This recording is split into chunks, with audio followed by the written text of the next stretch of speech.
Scan the QR code on your screen to be taken directly to the election results page on ABC7.com. So we want to begin with a look at the results for LA County District Attorney. We'll try to pull those results. One of the biggest races watched across the country is for California's U.S. Senate seat. So let me correct that. So here we go. Democratic Congressman Adam Schiff and Republican Steve Garvey have been battling each other for months. Absolutely. And we have Eyewitness News team coverage with Rob McMillan at a GOP watch party in Rancho Mirage. And we begin, though, right now with Josh Haskell at the California Democratic Party event in downtown L.A. Josh? Hello, Colleen and David. Instead of hosting his own election night party, Adam Schiff will address supporters here a little later. There's a number of big-name Democrats in Southern California who we expect here, including Senator Alex Padilla, Los Angeles Mayor Karen Bass, Attorney General Rob Bonta. They will, of course, all be here at this event tonight. Now, earlier today, Schiff voted with his family in his hometown of Burbank. Schiff beat out Congresswoman Barbara Lee and Congresswoman Katie Porter in the primary to move on to the runoff, where he faces Steve Garvey. And polling has showed Schiff with a commanding lead in this race. There's roughly twice as many registered Democrats in California than registered Republicans. California voters haven't elected a Republican to statewide office since 2006. This is what Schiff said this morning about the chance to serve as California's next senator. His using that language to describe his political opponents as the enemy within, let alone suggesting that he might call out the military against his opponents, or in the case of Liz Cheney, fantasizing about her facing a firing squad. That is such a dangerous departure from the way politics have always operated in this country, and that is, we go, we vote, if we win, great, if we lose, we do better next time. His candidacy is a threat to all of that and the peaceful transfer of power. We have to hope that the institutions of our democracy survive and can hold up. Back here live at LA Live. Now, there's support here, of course, for Adam Schiff, but also for presidential candidate Kamala Harris. You see that there are signs throughout the ballroom here. That sign that we're showing you now says Kamala Harris, daughter of California. Of course, the California Democratic Party has been integral to Kamala Harris's rise in local, state, and national politics. And I also have to mention Nancy Pelosi. Now, Nancy Pelosi endorsed Adam Schiff 1 week after Adam Schiff entered the Senate race. That was in early 2023. And of course, Nancy Pelosi thinking very highly of Adam Schiff. They're very close after Adam Schiff worked on the impeachment trial, led the impeachment trial of former President Donald Trump. And that is a name that we, of course, have heard floated here tonight. Nancy Pelosi, we don't think that she'll be in attendance, but she has been integral to Adam Schiff as he got through that primary and, of course, facing Garvey tonight. Speaking of Steve Garvey, let's send it over to ABC7's Rob McMillan. He is covering the Garvey campaign in Rancho Mirage. Rob? Right. Well, this is the East Valley Republican Women Patriots Watch Party, and the room here in this casino ballroom just erupted in a chorus of boos with another network calling the race for Adam Schiff. Nevertheless, a lot of Steve Garvey supporters out here. Steve Garvey does live in Palm Desert, so only natural that he would stay here in the Coachella Valley to watch the results come in. He said this morning he was out on a street known as El Paseo. It's sort of like the Rodeo Drive of the Coachella Valley. People were waving to him, cheering him on. He knows that this is a big hill to climb. He's a big underdog here. Again, we haven't had a Republican U.S. Senator from California in more than 40 years, but he told a group of reporters about 3 hours ago here that he has embraced that role into his foray into politics, saying he's learned a lot on the campaign trail. Let's listen what he had to say. Somebody said, what were your expectations? I said, I expected to learn a lifetime of understanding about politics and this great state and this country and how they work together and how they don't. And honored to have gotten to the point by literally winning the primary to help the down ticket. And you know this is a jungle primary. It's not a Republican, not a Democrat. It's the top two voice getters. So you can imagine if I didn't get through the primary as the leader of this party, that probably Katie Porter and Adam Schiff would be talking about their progressive ideas, and there wouldn't be a conservative voice to give the people hope. And we do expect to hear from Steve Garvey. We're told he's going to be addressing this group of supporters in about half an hour, then leaving this watch party and going to a private party of his own with friends and family. Live in Rancho Mirage, Rob McMillan, ABC7 Eyewitness News. Rob, thank you for that report. Now, if you were in line at 8 o'clock when the polls closed just a couple of minutes ago, stay in line so you can vote. They're not going to kick you out. Chris Christie is in Air 7 with a look at all the lines that are out there. Chris? Yeah, this is one of those locations, David, where the wait is still close to an hour long, even at this 8 o'clock hour. You're looking live at St. Paul United Methodist Church here in Tarzana, where there are upwards of 75 people still waiting to cast their ballots, waiting patiently in line. We've seen the line basically cut in half in the last 45 minutes or so, so they are making good progress. But if you're already in line, stay in line. That is the name of the game. They are cutting the line off, but these people will be able to cast their vote. Reporting live from Air 7, I'm Chris Christie, ABC7 Eyewitness News. Yeah, make that vote count. In the meantime, with about an hour before polls closed tonight, LA County reported 151 vote centers with wait times of over 1 hour. And as long as people were in line before 8 o'clock, when polling sites closed, they can still vote. And those ballots, they're being taken to the LA County Ballot Processing Center in the City of Industry. Eyewitness News reporter Leanne Suter is there live. Leanne. Colleen and David, we are just hearing that those long lines of voters, well, those have translated into record-breaking numbers in terms of voters. The LA County Registrar says as of about 7:30, nearly 500,000 people turned out today to cast their ballot in person. Numbers that haven't been seen in years. Here at the Ballot Processing Center, let me tell you, the workers already furious pace working through all of those mail-in ballots that have already come in. Just take a look.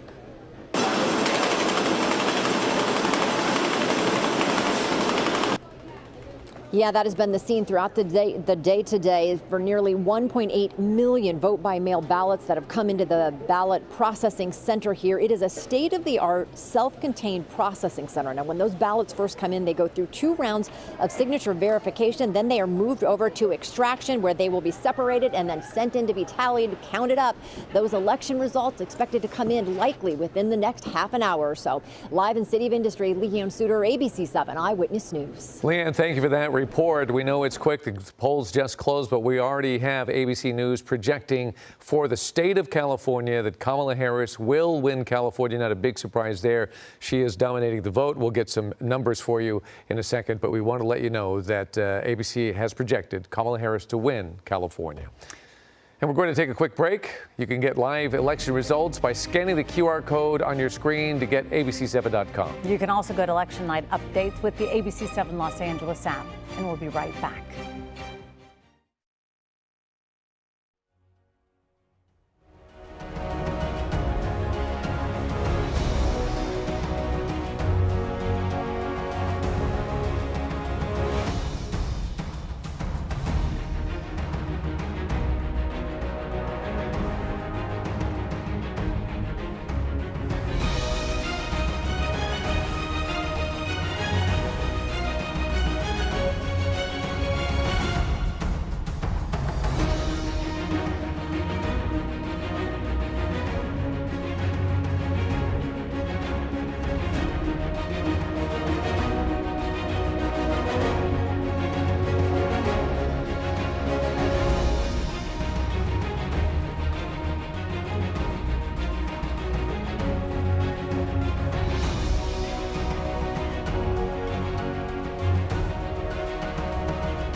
Live from ABC7, this is Your Voice.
Welcome back to Eyewitness News coverage. Another highly anticipated race is in Orange County as Democrat Dave Min and Republican Scott Baugh hope to fill Representative Katie Porter's vacated congressional seat. And Eyewitness News reporter Carlos Grande is live with more from Newport Beach at the GOP's watch party right now. Carlos. Well, that's right. This is the place that the state GOP is holding its event tonight in Newport Beach in Orange County, because Orange County obviously is a critical area for control of the House of Representatives. And one of those races, as you said, is for the 47th Congressional District seat. It's one of the most competitive in the country, and Republicans are hoping to flip this seat. The seat is open after Representative Katie Porter ran for Senate. Democrat Dave Min is up against Republican Scott Baugh. Now, Baugh was in the state assembly and was also chair of the Orange County Republican Party until 2015. Now, the district includes a large section of Orange County, including Seal Beach, Huntington Beach, Irvine, Costa Mesa, and Newport Beach. Now, Baugh lost to Porter 2 years ago, but by only 3 points. And the head of the California Republican Party says this year it's a very close race. Well, we knew 2 years ago when Katie Porter had $29 million to spend against Scott Baugh, and she only won by a couple of points. We knew that this seat was ripe. We have flipped the registration. We now have a Republican registration advantage here. Just over the last couple of weeks, we have done that. So I think that this seat is absolutely a perfect opportunity, and Scott Baugh is the perfect candidate for this district. And Jessica Milan Patterson says she is encouraged by the large turnout that she's seeing in Orange County. There have been voting places with long lines, and she feels that that large turnout will help the Republican Party in the long run. Reporting live from Newport Beach, I'm Carlos Grande, ABC7 Eyewitness News. Carlos, thank you. Well, there's a lot to talk about on this election day with one of the longest ballots many of us have ever seen. And joining us now is Dr. Lori Cox-Hahn, professor of political science at Chapman University. Professor, thank you so much for joining us. So this is one of those nights we're all glued to watching what comes in, but you're seeing it on a bigger scale. What trends are you seeing from the presidential election results across the country? Well, first, thanks for having me on tonight. And I think it is going to be a long night. I think some thought that maybe it might be an earlier night, but it looks like we're going to have a very long night like we did 4 years ago. And so far, nothing is really surprising. I know that some of the numbers might look like they're trending toward Trump right now, but we also know that there are big chunks of votes out in some of those key battleground states, like in Philadelphia, in Pennsylvania, or in Detroit, in Michigan. So we've got a long way to go. Yeah. So, and, I'm sorry. Go right ahead. Finish your thought. No, I was going to say, yeah, there's really no surprise, and it's just as close as a lot of people expected it to be. So absolutely, razor thin right now. But yeah. I know the results are just coming in. We're trying to get a grasp on what this year means. But have you been able to see any differences between this go round and past presidential elections? Well, one of the things that I've been seeing, just kind of going through all the news coverage tonight, is still this insistence on comparing this year to 4 years ago. And first of all, yes, one of the candidates is the same, but a lot has changed for Donald Trump since, 4 years ago tonight. Also that, 2020 was before the Dobbs decision and before Roe versus Wade was overturned. And we're not in the middle of a pandemic anymore like we were in 2020. So we don't know exactly how these last 20-30% of votes are going to be cast. There are trends here that no one can really predict, and we're really not going to know until all the votes are counted, and that might be a few days from now, just like it was 4 years ago. Yeah, we're talking about this. So how much does the early voting process delay the results, and is that changing as systems are computerized? It depends on what state you're in, and I think that states have learned a lot in the last 4 years and can do some of this better than they used to be able to do. But Pennsylvania, for example, they still have a lag time in terms of counting and reporting mail-in ballots. And, the early voting was up, but we don't know, really how much of that was in person versus mail-in and how that's going to play out. I mean, what's on the ground, the environment has just changed a lot in 4 years. So I know there's a lot of angst right now over where the presidential election is at, but it's just still too early. There's a reason why none of the battleground states have been called yet. Presidential election aside, what do you think are some of the big issues in California that are drawing people to the polls? You know, obviously the economy is important. California is a border state, so immigration is going to resonate here, at least in Southern California. I think reproductive rights is one of the most important issues across the country. And I'm optimistic that Gen Z is going to have a higher turnout this time.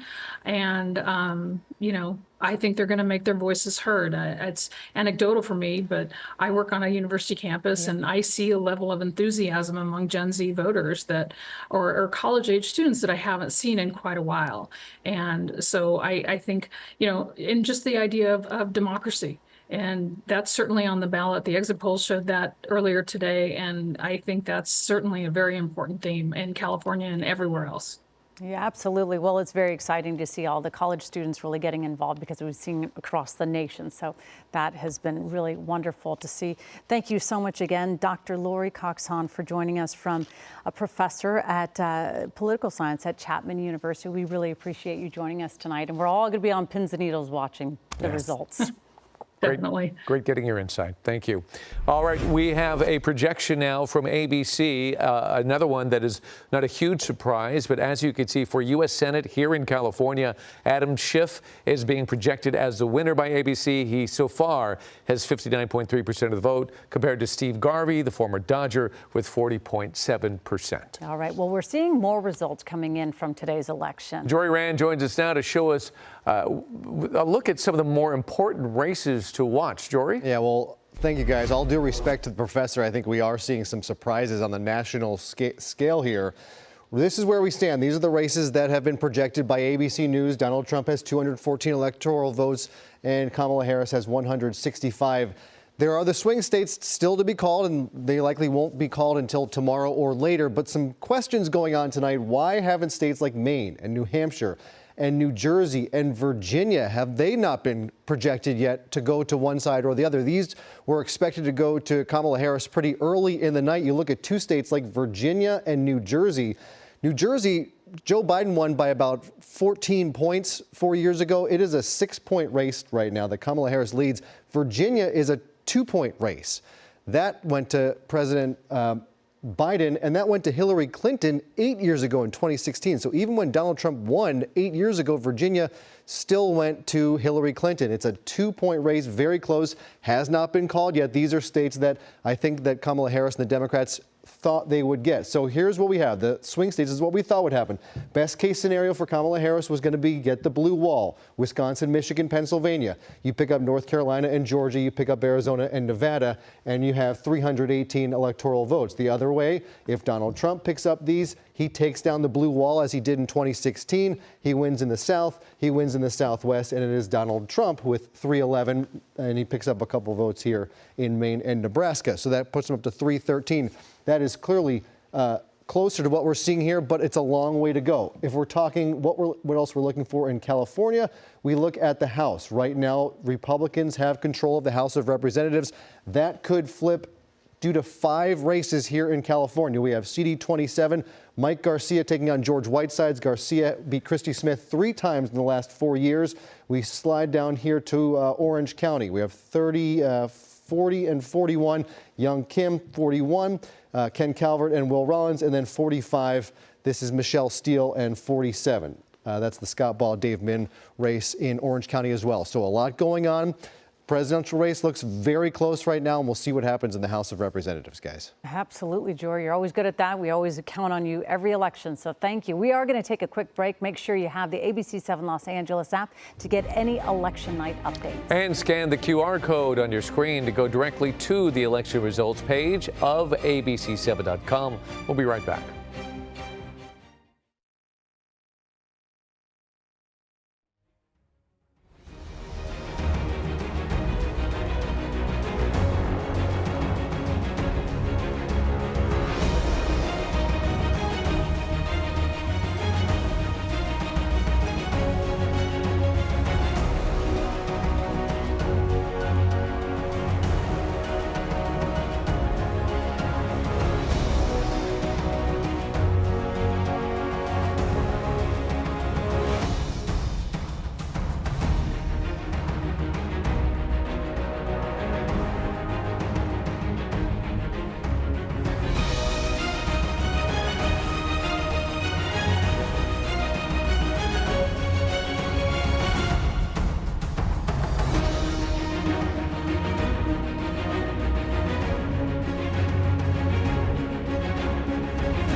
Live from ABC7, this is Your Voice, Your Vote. Election 2024. Good evening. This is an Eyewitness News election update for Southern California. I'm Colleen Sullivan. I'm David Ono. The polls are closed in California and the results are starting to trickle in, and we can already confirm two races now. ABC News is projecting that Kamala Harris is expected to win California and its 54 electoral votes. It is still early with the results, but as you can see, Kamala Harris so far with 59%, Donald Trump with 38.5%. Kamala Harris projected to be the winner here. The other projection we have right now is for the U.S. Senate here in California, and that is Adam Schiff, who has 58.4% over Steve Garvey, 41.6%. Adam Schiff projected to be the winner in this race. All right. Well, Josh Haskell, you are at the Democratic Party headquarters in downtown Los Angeles, where people are obviously starting to trickle in. I bet a lot of people are happy right now. That's right. Things are starting to get going here. We've not seen or heard from Adam Schiff yet, but as you heard, he has been the projected winner in this race. And who better to get reaction from than the person that he's going to be joining in the United States Senate, Kurt Senator from California, Alex Padilla. What is your reaction to knowing that Adam Schiff will be the next senator besides yourself from the state of California? Not only not surprised, but hugely ecstatic about a working partnership with Adam Schiff. Anybody who knows Adam Schiff knows he's, look, a fighter for democracy, number one, a champion for working families. We're going to work together on all the big issues in California, combating climate change, protecting a woman's right to choose. I'm not surprised. He's earned this. He's been a public servant for many, many years, and I'm just happy for him. Adam Schiff, such a well-known national figure because he led the impeachment of former President Donald Trump. What will it be like to have a voice like that representing California on the stage of the United States Senate, fighting and obviously for the issues that you care about, but also if you do end up with another President Trump in there, obviously he's gone after Adam Schiff quite a few times. Right, regardless of what happens in the presidential. Like, I'm still confident that Kamala Harris will prevail at the end of the day. So regardless, between Adam Schiff and I, Californians should know that you have two of the hardest working senators fighting on their behalf, fighting to protect our democracy and improving our quality of life. And what has it been like? You had LaFonza Butler for about a year. Obviously not a traditional situation in the Senate, but now you will get someone like Adam Schiff. You guys close friendship, long working relationship? Yeah, we've known each other for many, many years. He's been in the House while I've been in the Senate, but even go back to my days as Secretary of State and in the State Senate. We've worked together, we've known each other, so it's going to be a seamless transition. LaFonza Butler was great, but with Adam Schiff, I think Californians are banking on a long-term representative. Well, thank you so much for your time, Senator Padilla. We'll send it back to you. All right, Josh, thank you very much. Now let's go to the other side of the ticket. We go to Rob McMillan live at Rancho Mirage at the GOP watch party as they learn about these Senate results. Rob? Right. Well, of course, a booze went up in the room when the race was called for Schiff about 15 minutes ago. This is the East Valley Women Republican Patriots. And, of course, Steve Garvey lives in Palm Desert, not too far from here, so easy to understand why he would want to watch here. Now, he is expected to speak around 8:30, so within the next 15 or 20 minutes. When he spoke to us reporters about 3 hours ago, he had not conceded the race, but he did understand that this was going to be an uphill climb. A Republican has not been a U.S. Senator from California in more than 30 years. He spoke with us about some of the things he learned as he went out onto the campaign trail.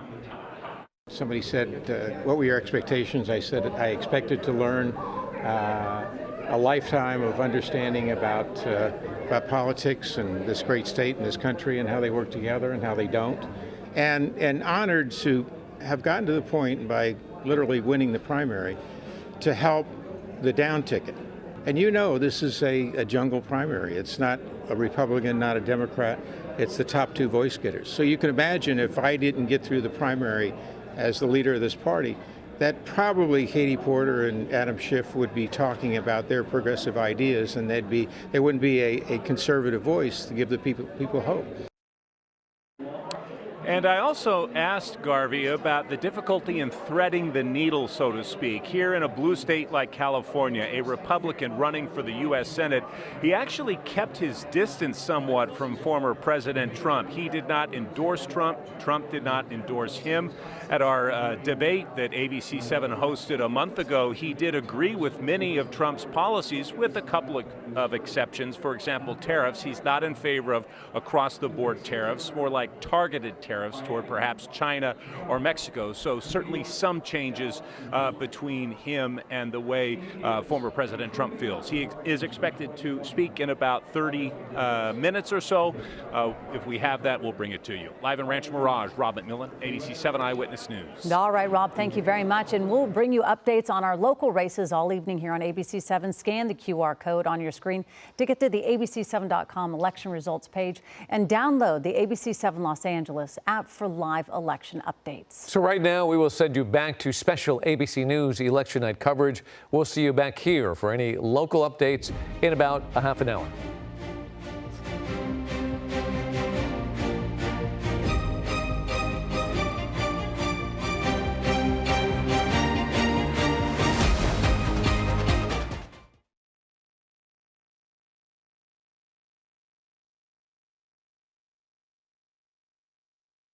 Live from ABC7, this is Your Voice, Your Vote, Election 2024. And welcome back to our streaming coverage of the 2024 election. I'm Colleen Sullivan. I'm David Ono. The polls closed in California half an hour ago, and we're seeing results come into the Eyewitness Newsroom. You can also scan, let's take a look right now. You can also scan the QR code on your screen to follow the election results as they do come in on ABC7.com. So here's a look at the results for LA County District Attorney. This is a race that has been getting a lot of attention. So far, we don't have any results coming in, but we will tell you that the polls early on were showing that Nathan Hochman has a large lead on George Gascon, but we're trying to see how accurate those polls have been. We should have some results in this race coming up shortly. I know that Michelle Fisher is live covering this event right now. Michelle, you have a lot of people behind you. What are you hearing right now? Well, Colleen, the stage is set here in Beverly Hills. Any moment now, Nathan Hochman hoping that he'll be making an acceptance speech and addressing the crowd of supporters that has shown up here to support him. More than 500 people, he told me earlier. Those are volunteers, those are donors, those are also some deputy attorneys that work under the current DA, George Gascon, and also even some crime victims. Now, Hochman earlier saying he is feeling very good, but across town, the current district attorney, George Gascon, telling our crew there at the Democratic Watch event in LA Live that he's also optimistic tonight. They've given George Gascon 3.5 years to run his social experiment, and it's failed. And because it's failed, they're saying enough is enough. And they hear about what I can bring, the hope that I can bring of restoring proportional accountability to criminals and sending them an unmistakable message that they're not going to get a free pass anymore on their criminal activity. We have had about 30-some years to get where we are today. It would be unrealistic for me or anyone to expect that in 4 years we're going to turn everything around. And including when you consider that in those 4 years we had 2.5 years or so of a pandemic, which brought so many things to a halt.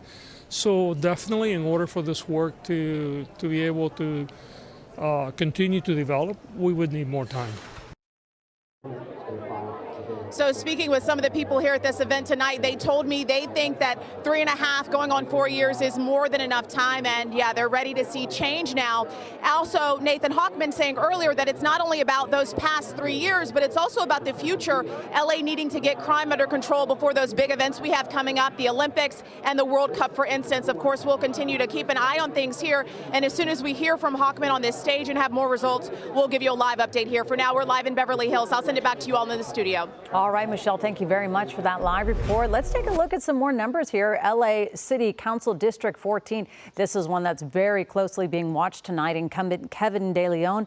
He is challenging Isabel Gerardo, representing portions of downtown LA, Boyle Heights, Lincoln Heights, and El Sereno. Now, Eyewitness News reporter Annabelle Munoz is live at Kevin De Leon's election night party in Lincoln Heights with more. Annabelle? David and Colleen, we're at the San Antonio Winery. This is the place that incumbent Kevin De Leon has chosen for his election night party. He is a well-known name in California politics who was elected to represent this council district, CD14, in 2020. You might be able to hear the mariachi is just getting started. For the last 2 years, De Leon has faced ongoing calls for his resignation over his role and racist remarks in a leaked conversation with other then council members. He issued apologies and has remained in office. De Leon says homelessness has reduced in his district and touted programs to support working families and address food insecurity. He finished in second place in the primary. His opponent earned roughly 400 more votes. We spoke with some of his supporters tonight, including a business owner on Alvera Street. He has a good background and experience, and that's what we need, experienced person. With the politics, he's been involved in politics up in Sacramento and here. Now later tonight, we will be checking in with De Leon's opponent, Isabel Jurado. She is a newcomer to politics. She's worked as a wage theft and eviction defense attorney. Now, one interesting thing to note tonight is that the venues that each of them have chosen represent some of the dynamics that we see in this race. The San Antonio Winery was established more than a century ago, the place that an establishment politician chose for his election night party, while Isabel Jurado will be celebrating at Block Party, a bar in Highland Park that was opened less than 10 years ago. So we'll be checking in with his opponent later tonight. Reporting live in Lincoln Park, Annabelle Munoz, ABC7 Eyewitness News. Annabelle, thank you for that report. We're going to take a look at a couple of other races right now. We don't have the results coming in, but we want to tell you that these are the ones that we are watching. Adrienne Nazarian and Jillian Burgos, the winner of them. These two will be replaced termed out councilman Paul Kerkorian. He's representing North Hollywood, Van Nuys, Toluca Lake, Valley Village, and Sun Valley. Of course, this is for Los Angeles City Council District 2. Yeah, and we're talking about LA City Council District 10. Incumbent Heather Hutt challenging Grace Yo. This represents Mid-City, Koreatown, Arlington Heights, the Crenshaw District. Now let's take a look at the California House race District 45. Incumbent Republican Michelle Steele, challenger Democrat Derek Tran. And this area represents several Orange County cities, including Garden Grove and Brea, and LA County cities, including Artesia and Hawaiian Gardens. And now Eyewitness News reporter Jessica DeNova is live in Garden Grove at a watch party for Derek Tran right now as this race narrows. Jessica.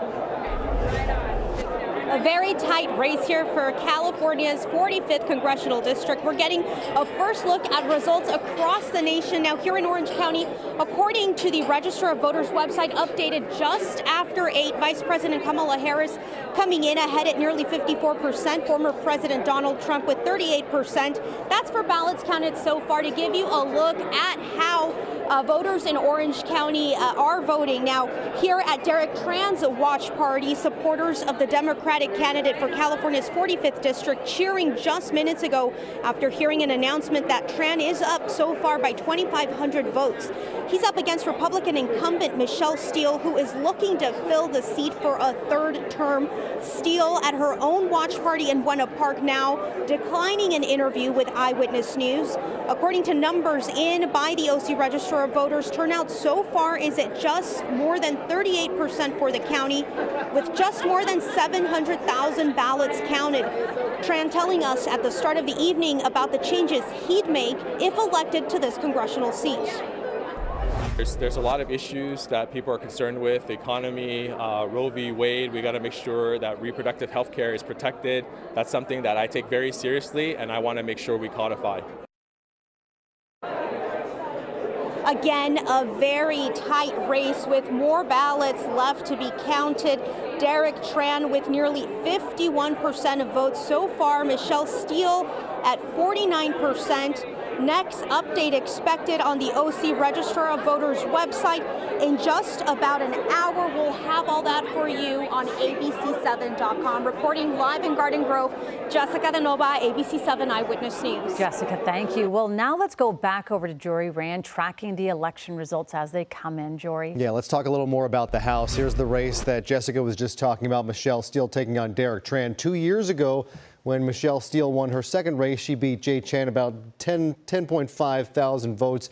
a difference of about 5% here in District 45. So potentially flipping, but still only about 41% in. Go down to District 47. This is Scott Ball taking on Dave Min.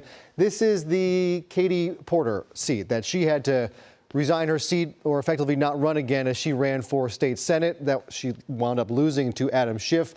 Scott Ball lost that to Katie Porter. He is running again, and as of about 52% in, it is Dave Min who leads Scott Ball 55 to 45 thereabouts, just estimating. CD 40. This is Young Kim, another seat that Democrats are hoping to flip, taking on Joe Kerr. These are all, I'm sure, races everyone is familiar with from the commercials, the political ads that have been running nonstop. This is another one, Joe Kerr and Young Kim. Young Kim is the incumbent here. She won against Dr. Asif Mahmood 2 years ago with a significant margin, nearly 40,000 votes. And right now, with about 50% in, she has about a 3% lead. CD 41. This is another one Democrats are hoping to flip. Longtime congressman in the Inland Empire, Ken Calvert. He has been painted as corrupt in the political ads, and Will Rollins has been painted as being radical by the ads from Ken Calvert. There is near 0% reporting, but this is a repeat of what we saw 2 years ago when Will Rollins lost to Ken Calvert pretty significantly, about 11,000 votes. One more race to look at here. This is CD 27. This is the one that Democrats have the most hope of flipping here. This is, of course, Santa Clarita up to Lancaster and Palmdale. George Whitesides, former chief of staff for NASA, taking on the former fighter pilot Mike Garcia, who is the incumbent. He has won 2 terms plus another half, about a quarter of a term. Beat Christy Smith in the special runoff to take Katie Hill's seat once she had to resign. Mike Garcia beat Christy Smith again in the full term for 2020, beat her again in 2022, pretty significantly. 2 years before this, the 2022 race or the 2020 race, he won by about 300 votes. Mike Garcia won by 300. 2 years later, it was up to almost 13,000, and we will see what happens. Tonight, we have no votes in for George Whitesides. And again, if we have time, let's go back to what's going on in the presidential race right now. Donald Trump, 214 electoral votes. Kamala Harris, 172. But there are some big questions tonight, and it looks like the path to victory for Kamala Harris is getting steeper and steeper. States that have yet to be called: Maine, New Hampshire, New Jersey, Virginia. These were all expected to be called early, but things are so tight in these states. They have yet to be called here at 8:40 on the West Coast, nearly approaching midnight on the East Coast, and those states have not yet been called. You look at states like Wisconsin, Michigan, Pennsylvania, Georgia, North Carolina. Kamala Harris is underperforming what Joe Biden did 4 years ago when he won, and some of those numbers are a little closer to what we saw back in 2016 when Donald Trump beat Hillary Clinton. You see this blue wall here: Wisconsin, Michigan, Pennsylvania. That was eradicated by Donald Trump. 4 years later, Joe Biden won them back. Wisconsin, Michigan, Pennsylvania, all blue. That's, of course, when he won Georgia, and Georgia got 2 Democratic senators. Nevada and Arizona both went to Joe Biden as well. This time around, things are looking much shakier for the Democrats. Donald Trump looks like he is on a path to become president once again, although there was a lot left to go, a lot of votes still to be counted. We have some of the votes, the states are going differently. Some are counting the mail-in votes first and the day of vote second. Some are counting the day of votes first, and some are counting the mail-in votes second. And of course, we're talking about Nevada. There are lines up to 2 or 3 hours to vote still at this hour, and they will report no votes. They're not going to report a single vote until that final voter in line has cast their ballot. And so Nevada, we likely won't get the beginning results until past midnight tonight, several hours away, but a long way to go. A lot of surprises, but Donald Trump is feeling pretty good. Republicans are feeling pretty good about where this electoral college stands, guys. And ABC is now projecting North Carolina as well to go towards Donald Trump. So that's another one that's fallen. And that is one of the swing states. That is the first of those swing states to fall one way or another. So the path gets even tighter for Kamala Harris. But again, if she was able to pull out Wisconsin, Michigan, and Pennsylvania, she wins. Whether that happens or not is in serious doubt. Right. They are still in play. All right, Jory, thank you. Absolutely. Well, as we get more election results into the Eyewitness Newsroom, we want to get analysis of what we are actually seeing as well. So joining us is Tony Smith, professor of political science and law at UC Irvine. Professor Smith, thank you so much for joining us today. Let me just ask you broadly, what are your impressions of how things are going this evening? Right. Well, I think things are going exactly like most people thought they were going to. It's a very close race. If you dig down a little bit into Michigan, Wisconsin, and Pennsylvania to see where the votes are left to count, the Harris campaign is probably feeling pretty good about where they are with those three. They're very much within shooting distance. The Harris campaign's got to be disappointed in North Carolina. Ironically, the storms probably helped Trump's share of the vote there because they actually did a get out the vote on the ground effort in North Carolina after the hurricanes. Georgia, Trump is ahead right now, but he's almost the exact same number of votes he was ahead of Biden when you may recall Georgia flipped to Biden. I think Arizona, the Harris campaign's in great shape because most of the votes that are left to be counted are in Maricopa County in the larger Tucson area. And you're going to see that Trump isn't where he needs to be in Arizona at this point to carry the day. Of course, Nevada, we have no results from at all. I think the Maine and New Hampshire, those are going to get called pretty quickly. Virginia's now been called. There's not a lot of mystery. A lot of the networks have spent a lot of time talking about Virginia and talking about Iowa, but you have, in the end, they go the way that we expect them to go. So this is going to be close. I don't think anything is really that different than what the polls told us. I don't think the polls were particularly well done, but I think that they were done well enough to let us know it was going to be a close campaign. In the end, if Trump somehow wins Pennsylvania, Michigan, and Wisconsin, and Arizona and Nevada and holds on to Georgia, it's going to be a pretty sound victory. But if you think, is today more like 2016 or more like 2020, at this point in the night in 2016, it was pretty clear Trump was going to be president and Hillary Clinton was not. And in 2020, we weren't really sure what was going to happen. But if you dig down a little bit and you see where the votes left to be counted in the so-called blue wall states, I think they look pretty good. Minnesota has already flipped back with a Harris lead. Nevada's kind of a wild card. We'll see.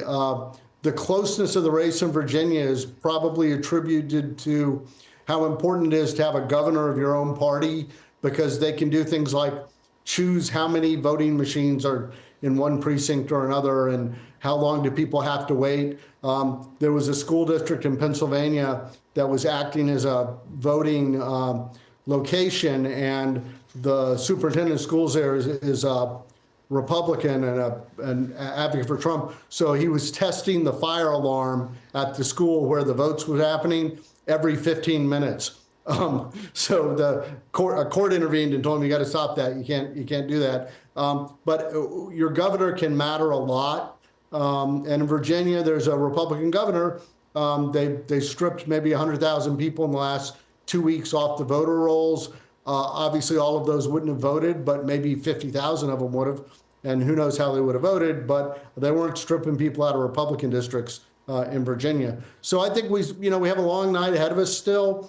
The uncertainty carries over to the Senate, probably less so to the House. But if you kind of eyeball, it looks like the Democrats will narrowly take the House back, and the Senate is probably going Republican unless John Tester can pull out once again some miraculous vote turnout, particularly in the native lands in Montana. Otherwise, you're going to have a really close Senate, 51 Republicans. The guy in Nebraska who's going to win is an independent, but it's a real challenge for him because if he doesn't caucus with either party, he won't be on any committees. He'll get a terrible office. He won't have much of a staff. So whoever he chooses to caucus with, he's going to have to wear that party brand in 6 years if he wants another term. So I don't know how long he'll be an independent. He may have to choose And if I were going to bet, I would bet he would choose to caucus with the Republicans. So we may have a flip for whoever the next president is the House is going to be controlled by the Democrats, and Hakeem Jeffries will be the Speaker of the House, and the Senate will be controlled by Republicans. Now, the interesting thing is going to be if all of the Republicans had said the vice president had the right to kill off electoral votes and should have on behalf of Trump, it'll be interesting to see if they still believe that when Kamala Harris is the vice president and Trump is the president-elect, if that happens. But it's very early. Everybody should take a breath, keep waiting for the returns to come in, especially the blue wall states have a long time to go, or a long ways to go. Arizona should wrap up kind of soon. We should be able to have a really good idea. And Nevada, we're not going to know till tomorrow at the earliest. And it's possible we won't know Georgia for a day or two. Wow. All right. Well, Tony Smith, thank you so much. That's great insight. And it keeps us glued to the results. We really appreciate you joining us today. Great. Thanks for having me. Absolutely. Thank you.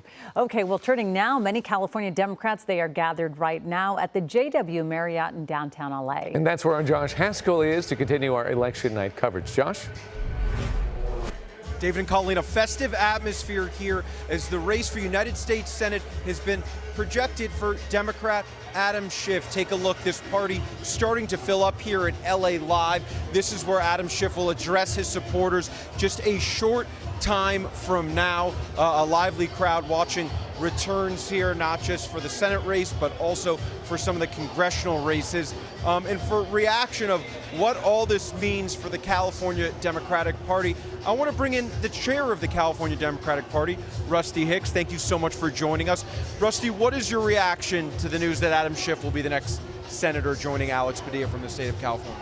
Well, look, Adam Schiff has been a phenomenal member of Congress, and I believe he's going to be an even better United States Senator from California. So we're incredibly proud and happy to have him in Washington, D.C. representing us. Talk about what you think he brings to the United States Senate as a body, and of course here in California, the issue his experience, and also he has deep roots within the unions here in the state. Well, look, to have the #1 defender of democracy in our country representing California, that's something we can all be proud of.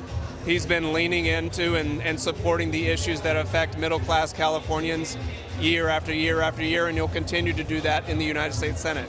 At ABC7, we've been reporting extensively on the congressional races, a number of highly contested races, 4 in particular, California 27, California 41, 45, and 47 here. How are you feeling about those races tonight? How are you feeling about Democrats' ability to flip the House?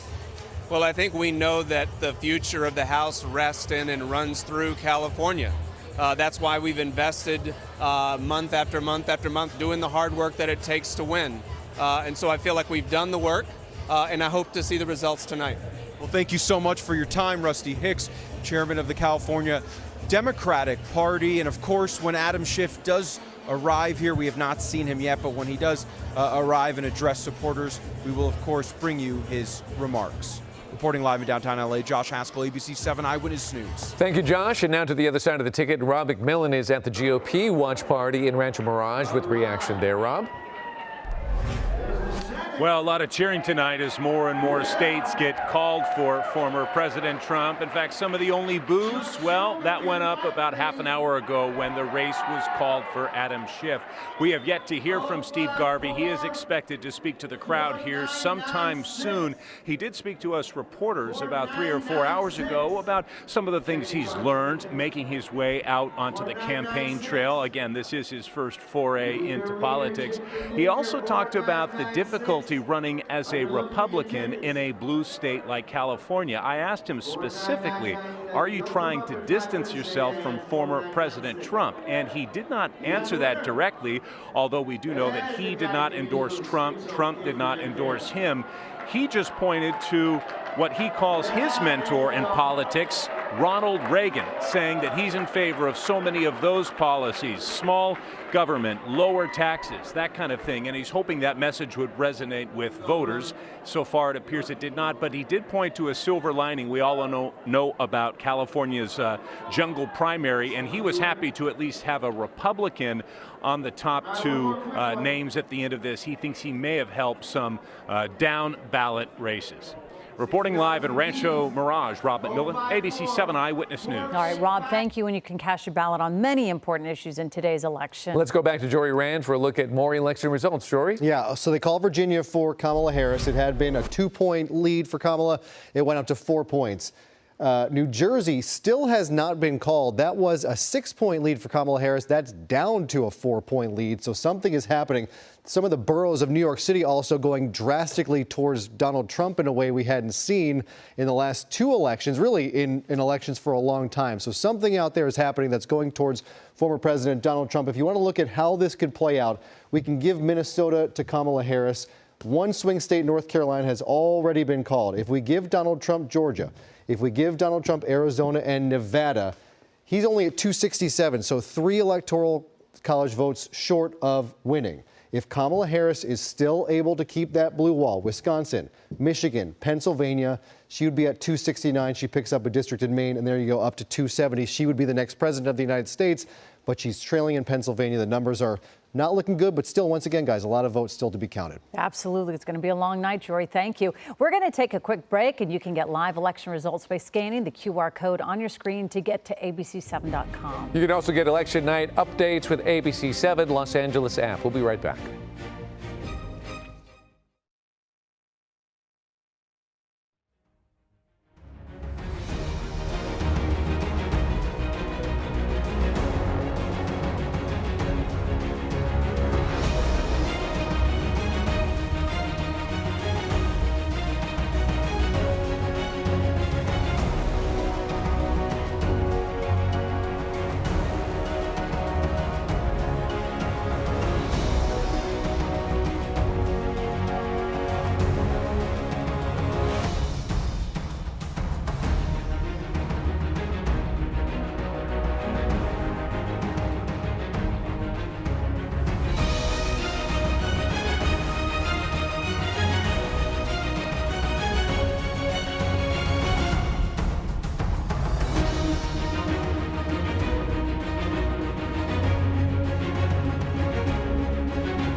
Live from ABC7, this is Your Voice, Your Vote, Election 2024. Good evening. This is an Eyewitness News election update for Southern California. I'm Giovanna Lotta. I'm Mark Brown. Results are starting to come in. We want to update you on one of the most closely watched races in Los Angeles County. Incumbent District Attorney George Gascon is facing off against Nathan Hochman, and here are the results so far. Gascon, 41% of the vote. Hochman leading with 59% of the vote. Let's get to Eyewitness News reporter Michelle Fisher, who's following this race from Beverly Hills. Michelle. There's Katal. Giovanna, things very lively here right now as Nathan Hochman's supporters have gathered, expecting to hear from him in just a few moments now. He is set to take the stage at 9 o'clock as these results continue to trickle in. He told us earlier he's feeling very good. His supporters here telling me they're hopeful. And across town, current District Attorney George Gascon also saying tonight that he's feeling optimistic. They've given George Gascon 3.5 years to run his social experiment, and it's failed. And because it's failed, they're saying enough is enough.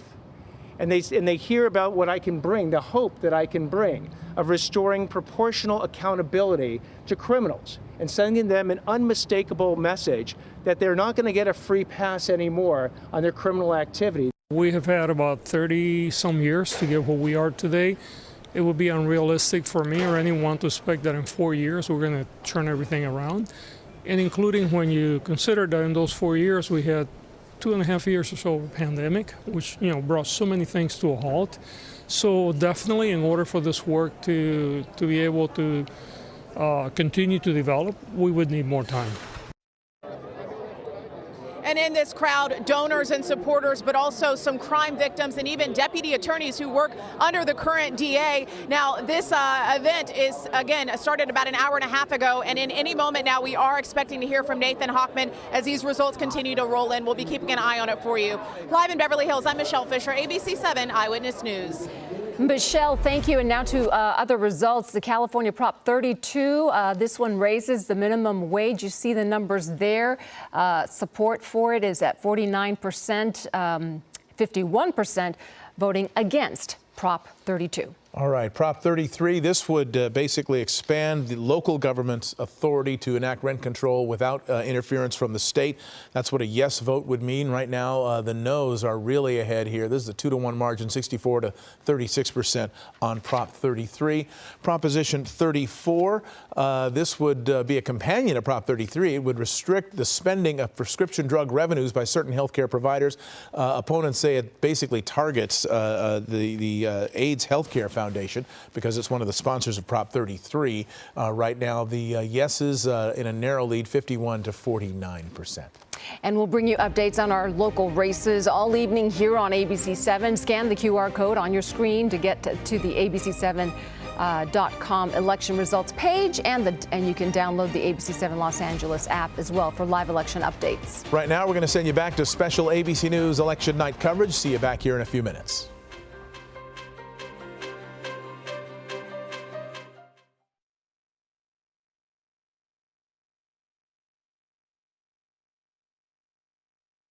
Live from ABC7, this is Your Voice, Your Vote, Election 2024. It's election night. These are live pictures coming to you tonight. They're counting the ballots in Southern California, happening right now at 9. We're expecting a third batch of results from the LA County Registrar. That's a live look as those poll workers, those election workers process those ballots at the processing center in the City of Industry. This is a 144,000 square foot facility under 24/7 video surveillance, very tight security. Hello, I'm Mark Brown. The polls closed in California about an hour ago. And I'm Giovanna Lotta. A very busy night tonight. We're bringing you live election coverage here on ABC7.com and wherever you stream ABC7 Los Angeles. In Orange and Riverside counties, hundreds of election employees are also working around the clock. They are processing millions of ballots cast by Southern California voters. ABC News has called the California Senate race. This one pretty much happened within minutes of the polls closing. Representative Adam Schiff beating former Dodger Steve Garvey, basically 60-40, 59.8 to 40.2%. That was called pretty early on tonight. We have team coverage with Josh Haskell and Rob McMillan. Josh, let's start with you. Well, as you can expect, Mark, a lot of excitement here at the California Democratic Party headquarters. They are watching the results come in. Excitement over the news that Adam Schiff will join current Senator Alex Padilla in the United States Senate, representing California. We have not heard or seen from Adam Schiff yet. We do expect that he will address supporters here a short time from now. Rusty Hicks just spoke on that stage. This really was a race that Adam Schiff was expected to win once he made it past that rather difficult at times primary against Congresswoman Barbara Lee and Congresswoman Katie Porter. That really tested Schiff, forced Adam Schiff to build a campaign that was strong on union support, fundraise, and then once he got to this runoff, we really didn't see a lot of campaigning from Steve Garvey, who relied so heavily on his career as a Los Angeles Dodger and as a San Diego Padre, using that name recognition, hoping that name recognition would propel him to Washington, D.C. But as we have learned this evening, Adam Schiff is the projected winner in this race against Steve Garvey. And of course, supporters here excited that a Democrat will join current Democrat Alex Padilla in the Senate. Mark and Giovanna? Yeah, Josh, part of his strategy clearly was to basically kind of help select his opponent, right, Adam Schiff. The top two vote getters in this blue state would have been Democrats normally, but he kind of used strategy to knock Katie Porter out and run against Steve Garvey, which kind of increased his chances, right?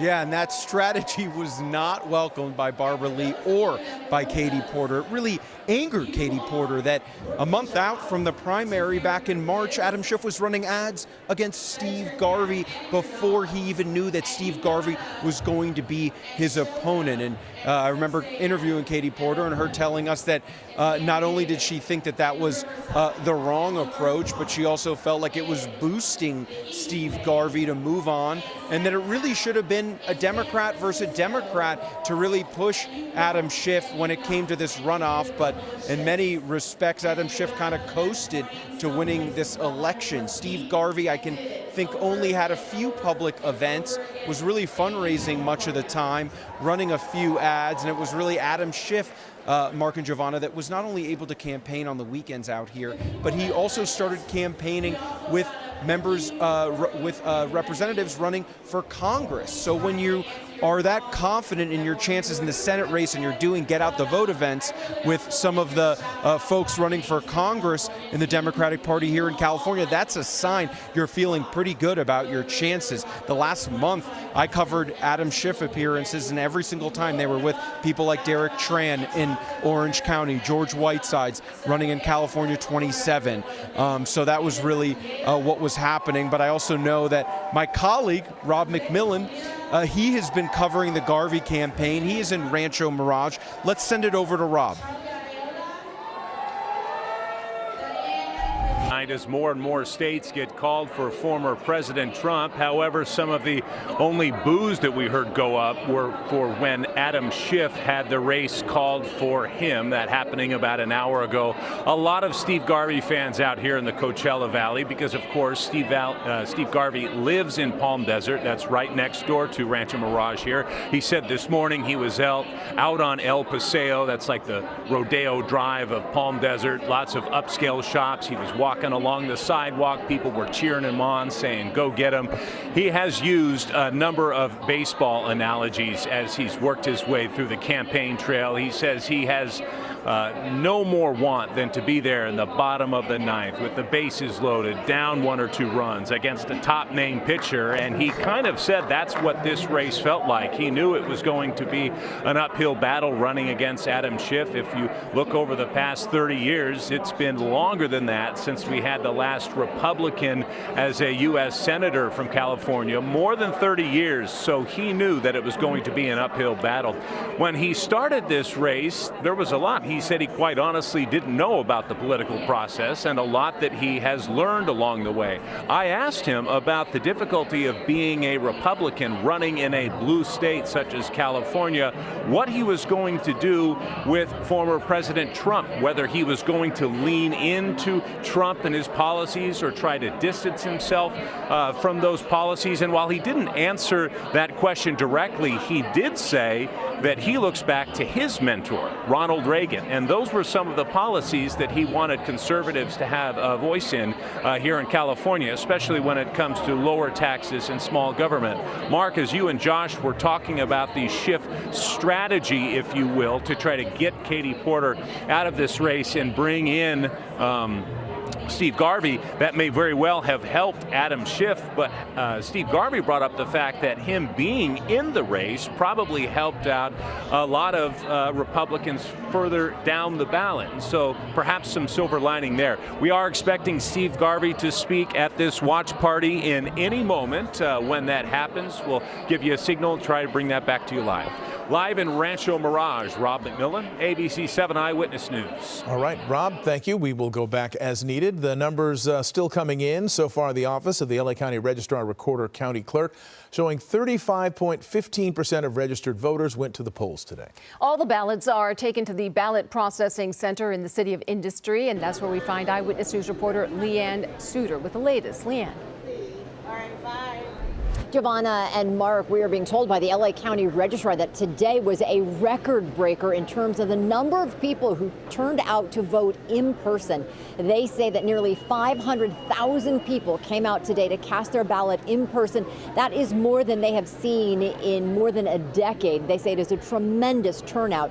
Here at the Ballot Processing Center, that has meant a lot of work. The crews here have been working non-stop all day, working on those mail-in ballots. Of course, now they are working on all of those in-person ballots, and it is busy. Just take a look.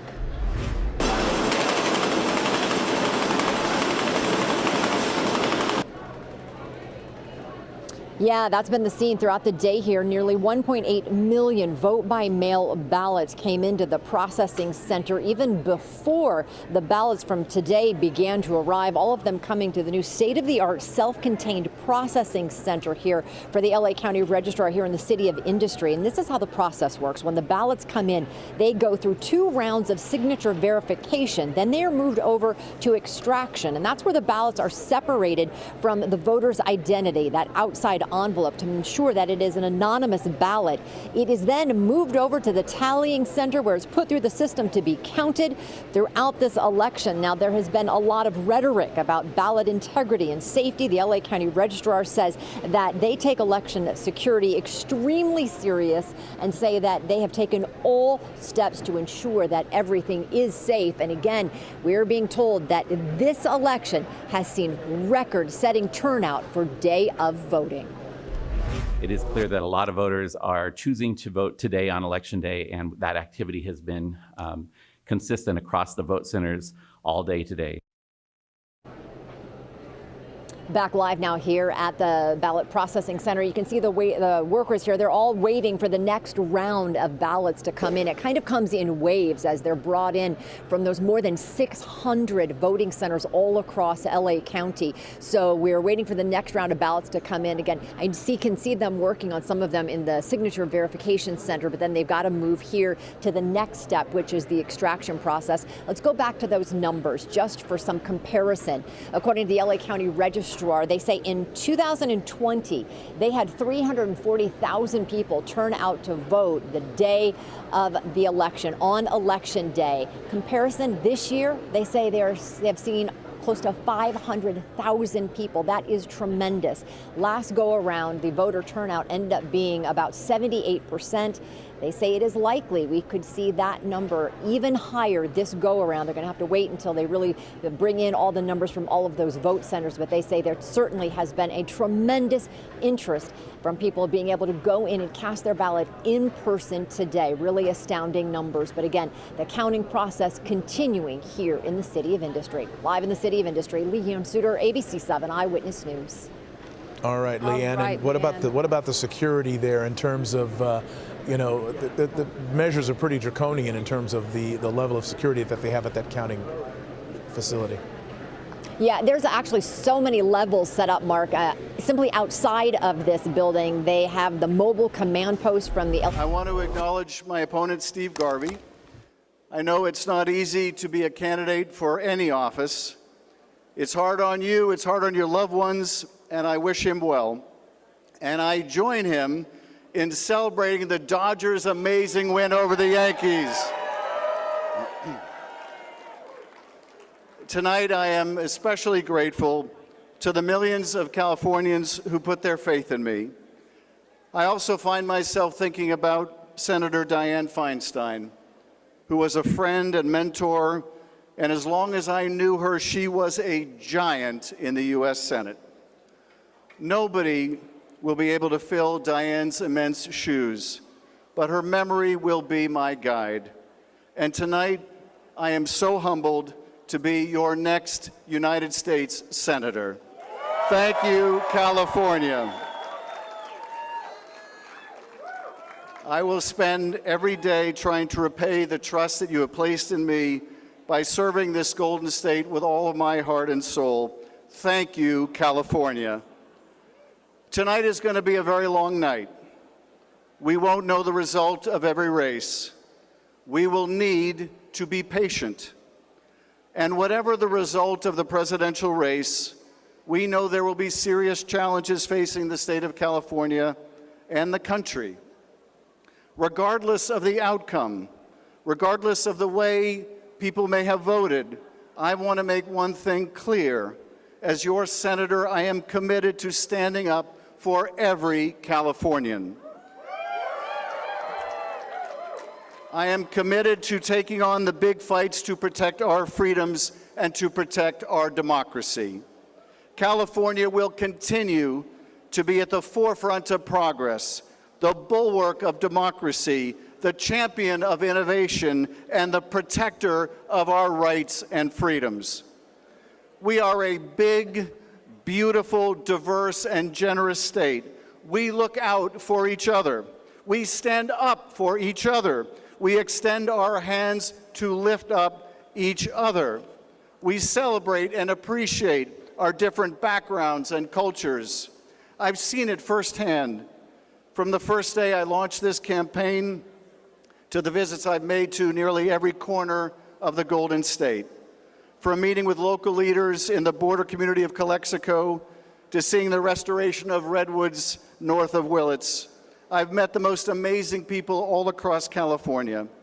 I've listened to your concerns, I've heard your fears, I've shared your hopes, and imagined the future that you want to see for yourselves and for your children.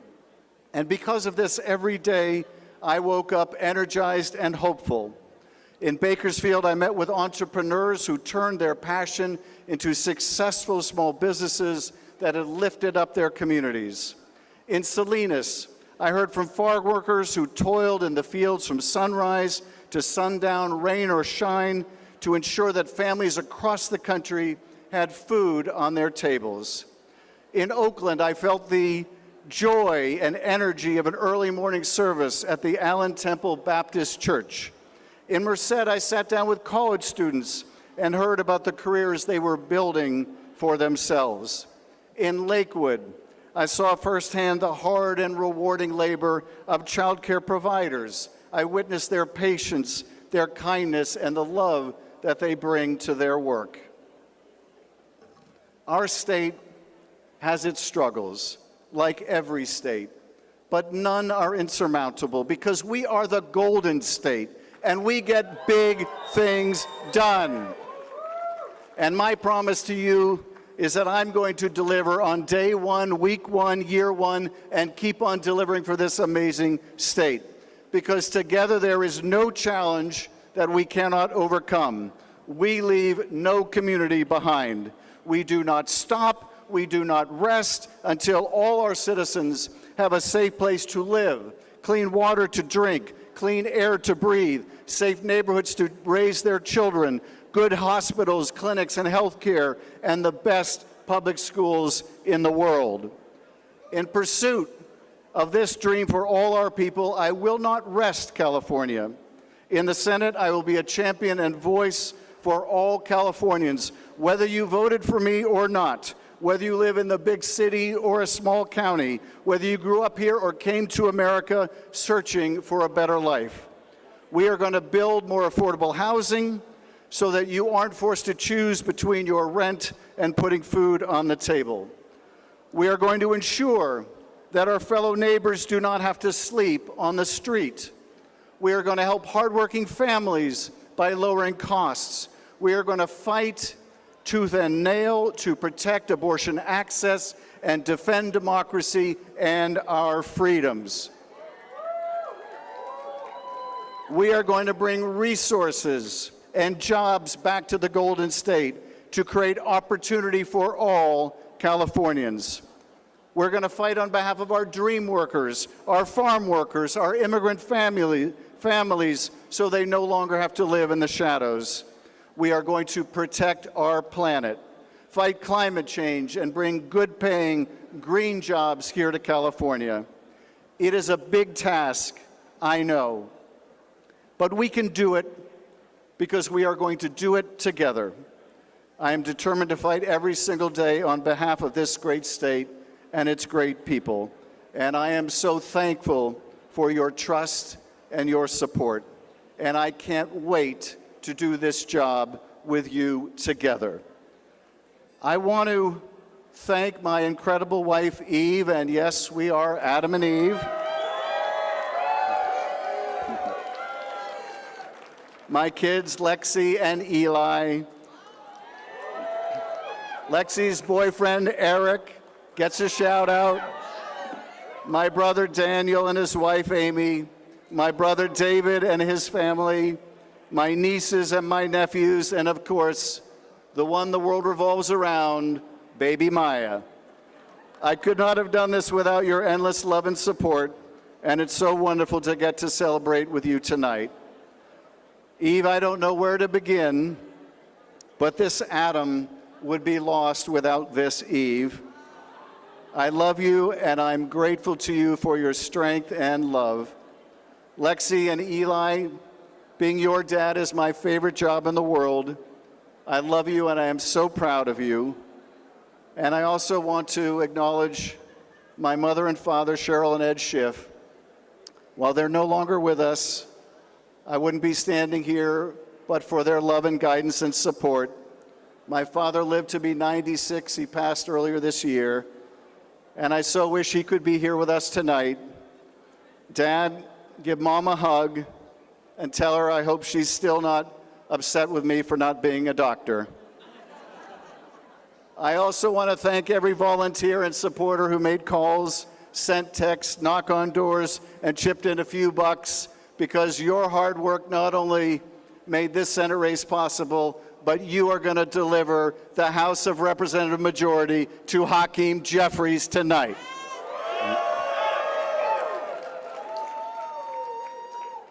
And I want to thank Nancy Pelosi, the greatest of all time, the most incredible speaker in our history, for her friendship, her mentorship, her leadership. There was no one who stood more in the breach defending our democracy than Nancy Pelosi, and I thank you. We set out to build the largest grassroots campaign in California history, and I think we hit the mark.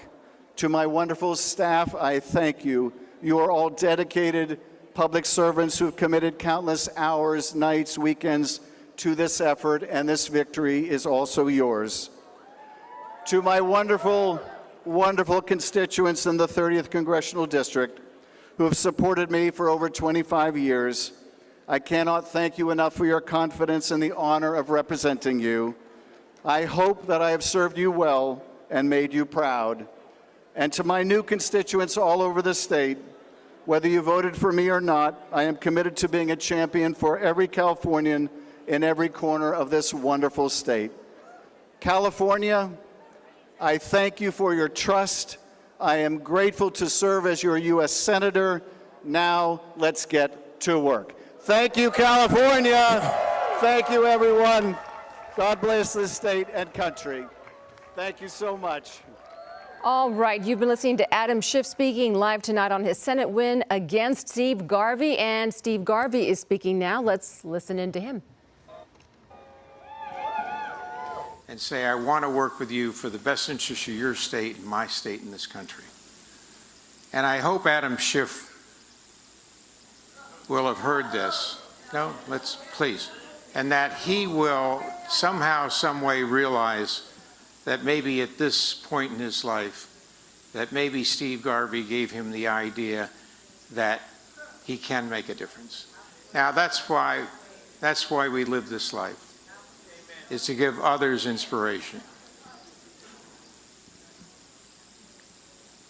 We didn't follow the path of pandering or rhetoric-filled lists of unachievable policies and unworkable positions.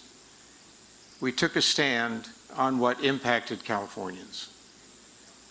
And I will still fight with this new platform that we've created, that we will move forward with, that will significantly reduce crime in our streets, that will affect our economy and inflation, that will make sure that our border is secure and that we vet those coming into this country. And the homelessness. You know, you have told me you want to know what's happening in America and around the world.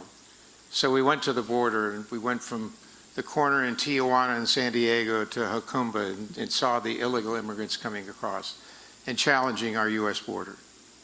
And then we went to the inner cities of San Diego and Los Angeles and Sacramento.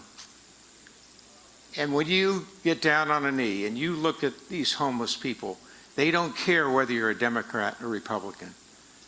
They just look you in the eye and you can see their souls, and at the lowest part in their lives, they need somebody to help them, to care about them. And over $25 billion was spent on the homeless from 2020 to now. And we increased homelessness 15% last year, and that's unconscionable. And I will continue to fight to find out where that money went to, so that our homeless will have a place where they can go to and they can be helped, and their addictions and their alcoholism can be addressed. And in a short amount of time, like the Dream Center in Los Angeles and Father Joe's in San Diego, that these people can get a job. And as Candace had always said so eloquently, that, and what did you say, honey? Yeah, and that they would have dignity in their hearts. And that's what we can do as people to help these homeless.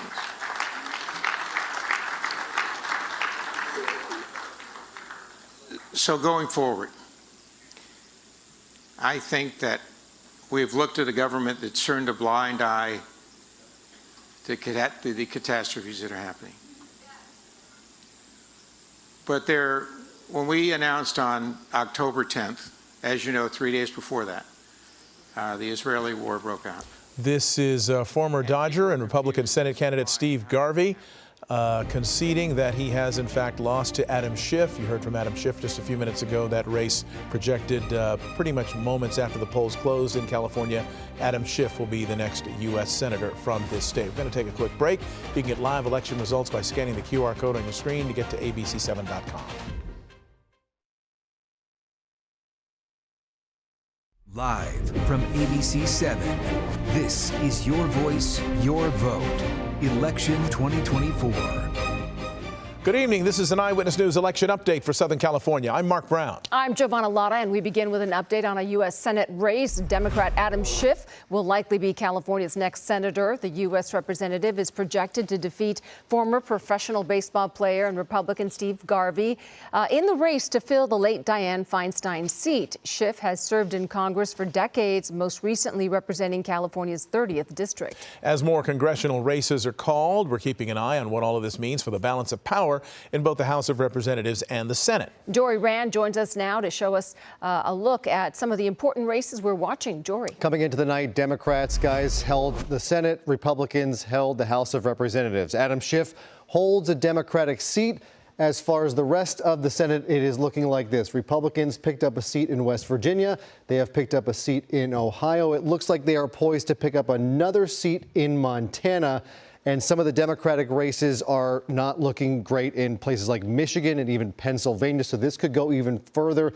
It looks like the Republicans at the worst they could do right now is a 50-50 split. And if President Trump wins the race, then they would have the vice presidency. How about the House of Representatives? We can look at some of the races that are going on right now in California because Democrats want to flip that House, starting with CD 27. This is George Whiteside's former NASA chief of staff taking on Mike Garcia, the incumbent Republican.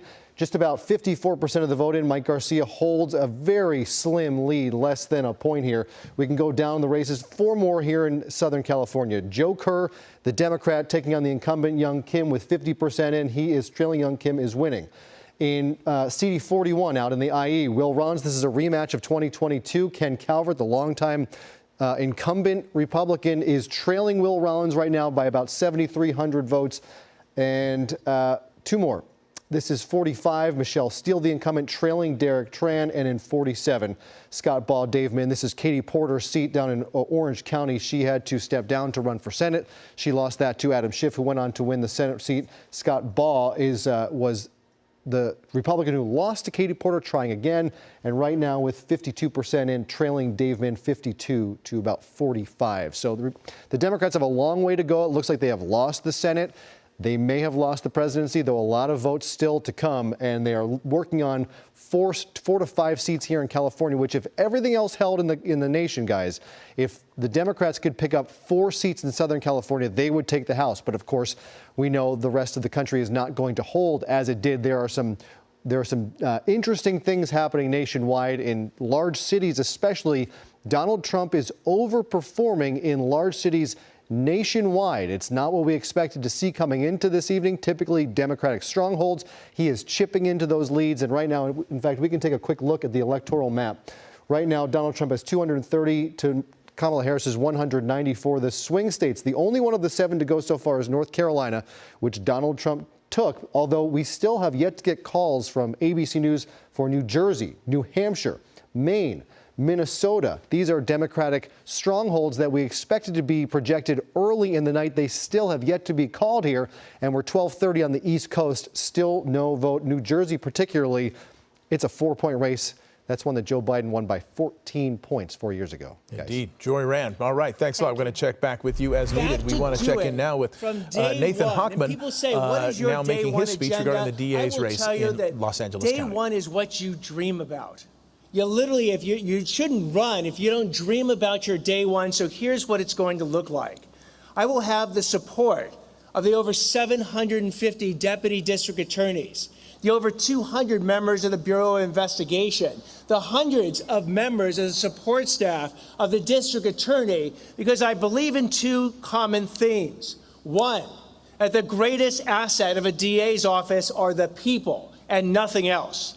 And 2, that the greatest responsibility of the DA is to maximize the greatest asset, which is them. And that's exactly what's going to happen. So, Nathan Hochman leading in the race for DA, but he has not won it just yet. We'll bring you updates on our local races all evening here on ABC7. You can scan the QR code on your screen to get the ABC7.com election results page, and you can download the ABC7 Los Angeles app for live election updates. Right now, we'll send you back to special ABC News election night coverage. And we'll see you back here for another local update in about half an hour.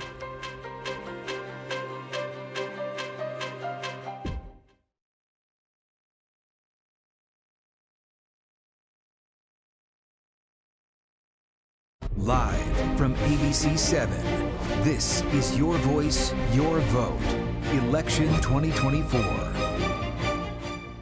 Hello, I'm Giovanna Lotta. Welcome back. I'm Mark Brown. We're bringing you live election coverage on ABC7.com and wherever you stream ABC7 Los Angeles. We're going to quickly go back to Nathan Hochman, the candidate for district attorney in Los Angeles County, who is currently in the lead. The race has not yet been projected. Let's listen. Well, I'm here to tell you that I'm so looking forward to the opportunity to be your partner in going after criminals in the most fair, impartial, and consistent way we can possibly do it. Now, when I started as a prosecutor, I got the speech from the chief of the criminal division about justice and how justice, being your client, is the best client you're ever going to have. an unrelenting, unforgiving client that is going to make you work nights and weekends to get it right. But if you serve this client to the full extent of your body, heart, and soul, you will never have a better client. Everybody here who is working for the district attorney's office, everyone here who is interrelated with those deputy district attorneys knows exactly what I'm talking, because justice will be our client. That chief of the criminal division added, he said that the prosecution always wins when justice is done. And he pointed out to me that it's not the Supreme Court saying that when you get a conviction, it's when justice is done. And so we will go ahead and get back in the business of justice, making crimes illegal again.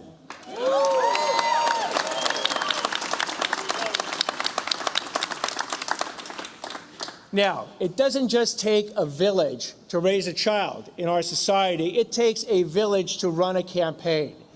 And so this is the point that I was looking forward to so much, is the public recognition of my campaign village. It starts with my political consultants, and my political consultants had an interesting task. There were 12 people running in the primary. It was only going to come down to 2 people. And we had to figure out how we were going to get a message out there to be one of those 2 people. And I have to thank Stephen, Dwayne, and Mitch for helping me craft that message and then get it out there successfully. And thank you so much. But it's nice to have a message, but you have to have the ability to actually get it out there and communicate it on social media, with the actual media, on TV, on radio, on text messaging, on everything. So I have to thank my PR, my social media, and my communications team, Stuart, Matthew, Jean, Sherry, and Wayne. Thank you so much. But it's nice to have a message, and it's nice to have some medium in which to communicate it, but you gotta get to the people out there. You gotta do the grassroots work, that hard work of getting in your car, driving with my brother nagging me, saying we gotta get there, and we got 2 more to go after this, and actually meet with the people and meet with the volunteers. So I thank my volunteer and community outreach folks, Sharon, Jason, Chester, Daphne, and Ricardo. Thank you so much.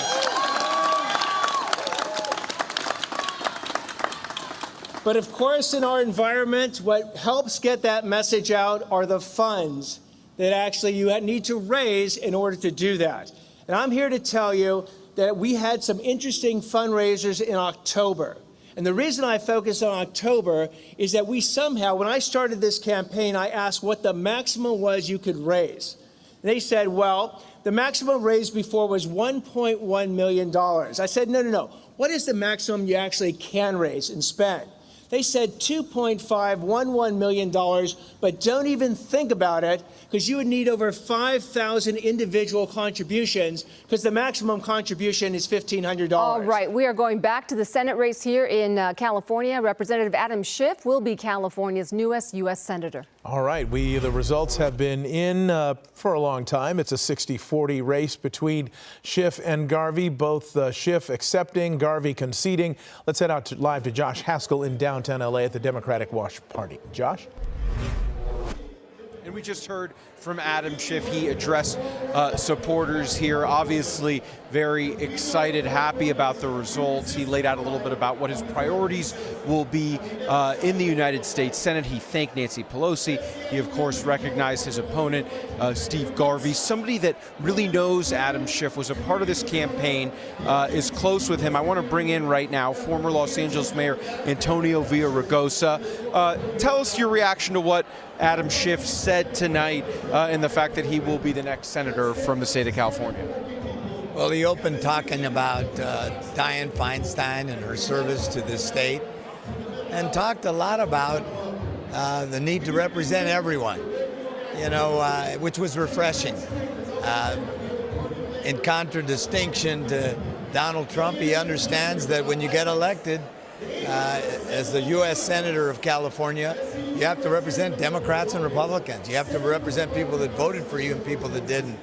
And I think that's the way for us to demonstrate that were different than, Donald Trump and some of the red states.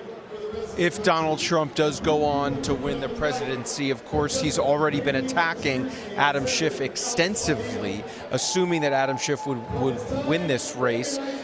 Adam Schiff known for his time leading the impeachment trial, but there's a lot of other things that Adam Schiff is known for. Talk about what you think he'll bring to the Senate.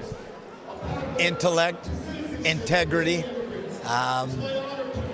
the ability to advocate that comes with being a former assistant U.S. attorney. I think he'll make the case.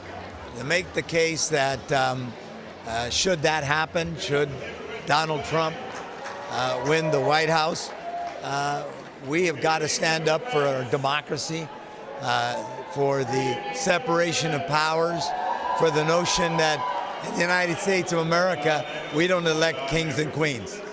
Thank you so much, former Mayor of Los Angeles, Antonio Villaraigosa. I'll send it back to you. All right, Josh, thank you. Right now, we want to take you to the LA City Council District 14 race. This is the race between incumbent Kevin De Leon and his challenger, Isabel Jurado. The district represents parts of downtown LA, Boyle Heights, Lincoln Heights, El Sereno. You saw the results there on your screen. It looks like Kevin De Leon is speaking now. Standing beside me, not just in this campaign, but throughout the past 4 years of hard work, of resilience, and your unwavering commitment for all the people of Council District number 14. Now, as we stand here tonight, we're not just waiting for electoral results, because trust me, it's still early. We're celebrating an incredibly successful term marked by true service and dedication, but more importantly, by results. I want to highlight to each and every one of you that what we've done and what we've achieved together in these past 4 years is far more important than anyone would have think possible. I won't ignore for a moment the challenges that we faced. No doubt about it, after the recording that was made 3 years ago. Now, as all of you know, I owned it and I apologize. But I didn't quit on you because that was too much at stake, and it was too much if our district didn't have representation. So my staff and I rolled up our sleeves and we dug in deep to deliver the services, the programs, and the funding we deserve here in CD14. And even in the face of intense, relentless scrutiny and pressure, we didn't flinch. We held strong for our community. That's right. People tried to break us.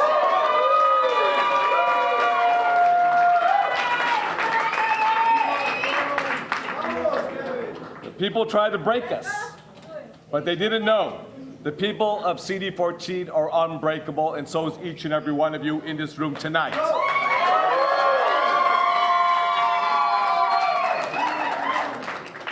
We showed up every day, refusing to let any moment pass without pushing to make our neighborhoods better places to live, to raise a family, to feel safe, and to call home. Too often, people think that politics is just about winning an election or winning a title. They forget it's about service that transforms lives and makes communities stronger. It's about victories that will stand the test of time, victories that give hope, and victories that give opportunities. Over the past 4 years, you know what we've done and the victories that we've all had collectively together in this room? We've housed more people. We've housed more people experiencing homelessness than any other district in the second largest city in America.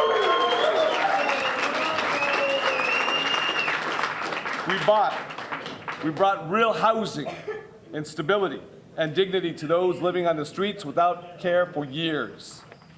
We secured more than $210 million in outside funding for our district, more funding than any other district in the entire city of Los Angeles.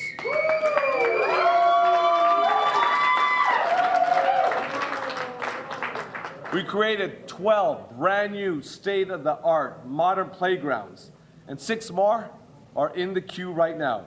And we built brand new parks, 3 parks for our kids and families to make lifelong memories. We met the need of more than 70,000 families.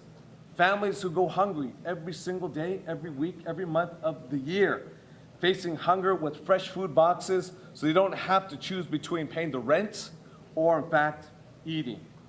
When people were left behind, we stepped up collectively, and we leaned in with our hearts as well. All right, we're going to move on from Kevin De Leon's speech right now. The fight for control of the U.S. House of Representatives could come down to several competitive races here in California. Eyewitness News reporter Carlos Granda live from Muldoon's in Newport Beach, where the GOP is holding their election night watch party. Carlos, what are they watching for? Well, you can imagine people here are very excited tonight as they keep looking at those returns, because they've seen what happened with the U.S. Senate, that it appears the Republicans have gained at least 2 seats in the Senate, possibly could flip the Senate, and they look at the numbers for the presidential race, and they're very excited about that as well. Now, regarding the House, they know that the Republicans have right now a very small majority in the House, and they know that the number of seats here in Orange County could likely decide who has control of the House. One of the most competitive races is the District 47th Congressional District seat. It's one of the most competitive in the country, and the Republicans are hoping to flip that seat. Now, that seat is open. It's a very rare open seat after Representative Katie Porter ran for Senate, did not make that, and of course he had to give up the seat. Democrat Dave Min is up against Republican Scott Baugh. Baugh was in the state assembly and was also chair of the Orange County Republican Party until 2015. Now, the district is very widespread. It includes a large section of Orange County, including Seal Beach, Huntington Beach, Irvine, Costa Mesa, and Newport Beach. Now, Baugh lost to Porter 2 years ago, but by 3 points. I spoke with him just a short while ago. I still got outspent, but I had 2 years to work the district and meet all the people and go to all the constituent groups. And so we feel very strong. The direction of the free world really could be at stake right here in this district. So I feel confident that we're going to come back with a majority in the House and a majority in the Senate. And by all the reports tonight, it looks like Donald Trump's going to be in the White House. And people here are very encouraged by what appears to be a very large turnout in Orange County. Scott Baugh says that they have more registered Republicans this year than they did 2 years ago. So he is very hopeful when all the numbers are counted that he will come out ahead. Reporting live from Orange County, I'm Carlos Granda, ABC7. Eyewitness News. Carlos, thank you. Some excited people in Orange County at their watch party. Election watch parties going on in lots of places around L.A. County, too, as democracy unfolds on this pivotal night. Eyewitness News reporter Sophie Flay joins us live from USC in Exposition Park as the election count continues. Sophie. Thank you for all that you have done. Yeah, Giovanna, Mark, we are at USC at a watch party that started around 7 p.m. It goes until 11 p.m. tonight. But before this, we were at a watch party at a bar in downtown LA, and that is going on until 2 a.m. They are going to show as much election coverage as they can and stay open late, because what we're gathering here is that people just don't want to watch the election results come in alone. So that bar in downtown LA, the Continental Club, will again stay open until 2 a.m. and they're expecting about 700 people to come in. The owners of that bar say that they want to give the downtown LA community somewhere to watch, whether it's to celebrate, commiserate, or just ease nerves. And that's how students here at USC are also feeling. I want to show you behind me the crowd that has come out here tonight. It is packed. Students want to watch the results come in surrounded by their peers, by their friends. Aside from the TV coverage, there are panels going on with policy experts, folks who have worked with California elected leaders, and lots of students. And when I asked students how they're feeling tonight, the word anxious came up a lot. I knew it was going to be close, but it's very anxiety-inducing. I still have a bit of hope, but it's just stressful to watch. It's great to be in, such a vibrant environment with such a great audience, but it's definitely adding to the anxiety a bit. I wasn't anxious until today, until I'm seeing these results out here, and I see like the votes are coming in, states are being called, and then as the picture starts to form, I'm starting to realize like what the potential future for our country will be.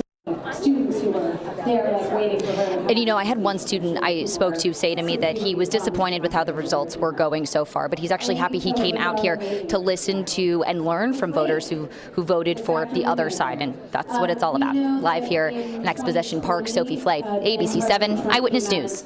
Sophie Flay, thank you, reporting from USC. I think a lot of people with nerves today, and we have more results coming in now. Jory Rand joins us now in the studio with the latest on the electoral map. Jory. Yeah, guys, I don't know if you could hear in the background of Sophie's watch party, there was a spokesperson for Kamala Harris. They're having a party at Howard University tonight, Kamala Harris's alma mater, where she had hoped to come out and accept victory or declare victory.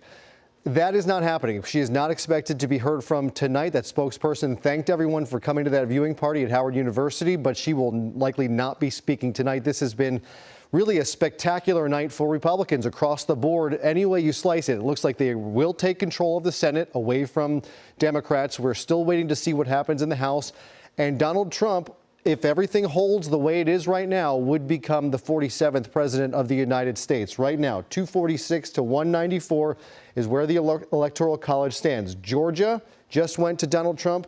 North Carolina has gone to Donald Trump. If we add Alaska, which we expect to happen here, that's 3 more electoral votes. He's up to 249. If we add Pennsylvania there, that's 268. A district in Maine and a district in Nebraska would put him to 270 Electoral College votes and the presidency once again. Pennsylvania right now is the key. If Kamala Harris can take Pennsylvania, Michigan, Wisconsin, that's that blue wall. Minnesota is still too close to call right now, but we give her New Hampshire, we'll give her New Jersey, which still has not been called by ABC News, and we could take some of these main districts and give them. She's at 269. If she takes that one district in Nebraska, she has the presidency. That is a long road. She is trailing right now in Pennsylvania. She's trailing in Michigan. She's trailing in Wisconsin. She has lost Georgia. She has lost North Carolina. Arizona is very close with about 50% of the vote in. It is about 50-50. And Nevada, we will not get for a long time. But really, everything will come down to the state of Pennsylvania. This was Florida from back in 2000. Whoever took Florida between Gore and Bush won that. Florida wound up going to Bush. He took the election. Pennsylvania right now is the key. And right now, Donald Trump leads in the Commonwealth of Pennsylvania. Should he take that, he would take the presidency once again and become the second man in history to have the presidency twice in non-consecutive terms. Grover Cleveland, of course, being the first. If we look at some key states here, just to go over where we are. Arizona, it's 13,000 difference. That's basically nothing. 51%, 50-50. In Georgia, it is over. Donald Trump leads by 120,000. In Michigan, with 57% of the vote, Donald Trump up 210,000 votes. These states, Wisconsin, Michigan, Pennsylvania, for the last 2 election cycles, 2016 and 2020, they have all been razor thin. We're talking about 10 to 30,000 votes total in each of those states. Donald Trump leads Michigan right now, 210,000 votes. He's taken North Carolina. He leads Pennsylvania by 165,000 votes. He leads Wisconsin by nearly 120,000 votes. As of now, these are not close. 88% of the total in Pennsylvania, 84% of the total in Wisconsin. In Michigan, 57. So a lot of room there. We're again looking at Pennsylvania. We're waiting for some votes still to come in Philadelphia. But as we've seen across the country in larger cities, Kamala Harris's numbers are down from where Joe Biden was 4 years ago. Donald Trump's numbers are up from where they were 4 years ago. He won in 2016 overwhelmingly on the Electoral College map against then Secretary Hillary Clinton, 306 to 232. Joe Biden flipped that blue wall, brought it back to Democrats, took Nevada, took Arizona, took Georgia, did not win North Carolina, and he was 306, 232, an identical count. Where we're looking right now, this, of course, is not updated with the correct numbers, but Donald Trump leads, and he leads in all of those key swing states. So real quick, let's go through the key races in the U.S. House. Locally, Democrats are trying to flip 5 seats from Republicans. In CD 27, 55% of the vote in. The Democrat George Whitesides, the challenger against the incumbent Mike Garcia, is down, but only by 335 votes. Ironically, this is just about the same difference that Mike Garcia won this same race in 2020 20 against Christy Smith. It was a 333 vote total that Mike Garcia won this House in 2020. He won it by a much wider margin 2 years ago in 2022. CD40, Young Kim, 100 vote lead over Joe Kerr with 50% of the vote in. CD41, this is out in the IE. This is a rematch of what we saw 2 years ago. Will Rollins against Ken Calvert, 11,000 vote difference 2 years ago. Right now, Will Rollins leads the incumbent, Ken Calvert. But then again, this is only 57% of the vote in. CD45, down in Orange County, Michelle Steele, the incumbent, currently trails Derek Chan, the challenger, the Democratic challenger, by 4,100 votes with just less than 50% of the vote in. And also in Orange County, this is Scott Ball, who lost to Katie Porter 2 years ago. Katie Porter did not run again. She ran for Senate, so could not run again in the House. Scott Ball is running against the Democrat Dave Min. And again, we're looking at about 50% of the vote in. Dave Min leads by a little more than 19,000 votes. So Democrats came in looking to flip 4 seats in the nation. They could do it in Southern California. And if they do, it will look like the only thing they're going to have go for them tonight is the House, because the presidency they're losing and they've already lost the Senate, guys. All right, Jory, thank you. And we're going to take a quick break. Make sure you have the ABC7 Los Angeles app to get any election night updates. Scan the QR code on your screen to go directly to the election results page on ABC7.com. We'll be right back.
Live from ABC7, this is Your Voice, Your Vote, Election 2024. Good evening. This is an Eyewitness News election update for Southern California. I'm David Ona. And I'm Colleen Sullivan. Election night watch parties, they are in full swing across the Southland, and we have team coverage. Our Josh Haskell will have a live report from downtown L.A., where California Democrats are keeping an eye on results. But first, we go to Carlos Granda live at Newport Beach with a reaction from California Republicans. Carlos. Well, as you might imagine, California Republicans are feeling very good right now. They're very excited out here. They saw what happened nationwide with the U.S. Senate. They're looking at the numbers for the presidency, and now they're saying they have to concentrate on the House. We're at this event, which is being held in Newport Beach, because Orange County is critical for control of the House. Several races here that are very close. One of those is the 47th Congressional District seat. It's one of the most competitive in the country. The seat is open after Representative Katie Porter ran for Senate. Democrat Dave Min in is up against Republican Scott Baugh. Baugh was in the state assembly and was also chair of the Orange County Republican Party until 2015. Now, this is a very big and diverse district, including sections of Orange County like Seal Beach, Huntington Beach, Irvine, Costa Mesa, and Newport Beach. Baugh lost to Porter 2 years ago by only 3 points. I spoke just a while ago with the head of the California Republican Party. Well, we knew 2 years ago when Katie Porter had $29 million to spend against Scott Baugh, and she only won by a couple of points. We knew that this seat was ripe. We have flipped the registration. We now have a Republican registration advantage here. Just over the last couple of weeks, we have done that. So I think that this seat is absolutely a perfect opportunity, and Scott Baugh is the perfect candidate for this district. And Alon Patterson is very excited by the large turnout that she says is occurring here, had occurred in Orange County. She says that they registered many Republicans this time around compared to 2 years ago, and she feels when all the numbers are in, they will be able to keep those seats and flip the seat in District 47. Reporting live from Orange County, I'm Carlos Granda, ABC7 Eyewitness News. Carlos, thank you for that. Democrats are nervously watching the election as Republicans inch closer to gaining control of Congress. Josh Haskell is live at the watch party in downtown LA. Josh, what is the atmosphere like there? Well, it's interesting because we're seeing the numbers that show Democrats nervous, worried about losing control of the Senate and the House and the White House across the country. But here at this party, as we give you a look of things, there's been a lot of celebration. People are happy about Adam Schiff, and they are still very optimistic and hopeful that Democrats will gain control of the House. Well, how will that happen? Key to that is 4 seats that Democrats have targeted in the state of California, specifically Southern California. California 27 race. That's George Whiteside's against Mike Garcia. There's also the race California 45th District. That's Michelle Steele versus Derek Tran. There's also the race, the 47th District, Dave Min and Scott Baugh. You just heard from Carlos. And the other race, Will Rollins versus Ken Calvert. Democrats here tell me they're very optimistic that they will win all of those seats or most of those seats. And I don't know if you saw, there's a picture of Kamala Harris up on the they just took it down, but here at this event, they have been celebrating her as a daughter of California.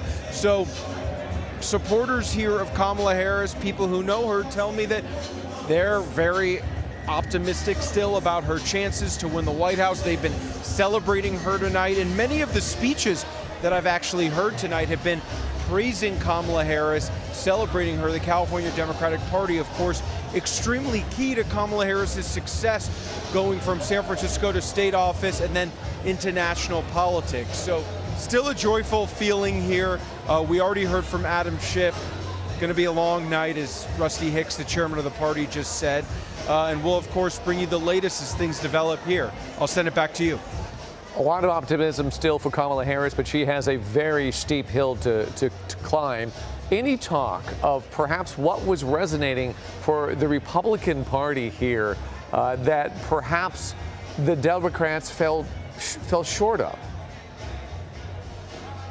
Well, it was interesting. I just did an interview with Antonio Villaraigosa, the former mayor of Los Angeles, and he was preaching this move to the middle, more moderate Democratic Party. He believed that's what's needed in this state. Of course, Antonio Villaraigosa running for governor. So we'll probably hear more of that from him. I'll send it back to you. Yeah, a lot of time for analysis. Josh, thank you for that report. We'll bring you updates on our local races all evening here in ABC7. Scan the QR code on your screen to get to the ABC7.com election results page and download the ABC7 Los Angeles for live election updates. We're going to send you back to special ABC News election coverage. We'll see you back here in about a half hour.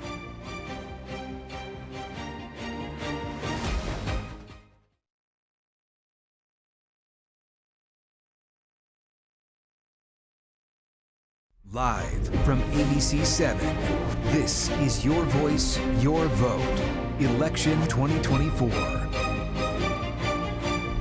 Now in Eyewitness News, the election night results are rolling in. Local polls just closed 2 hours ago, and after we saw many waiting in long lines at polling stations to let their voices be heard. We have live team coverage on the key races affecting Southern California. Hello, I'm David Ono. And I'm Colleen Sullivan. We're bringing you live election coverage on ABC7.com and wherever you stream ABC7 Los Angeles.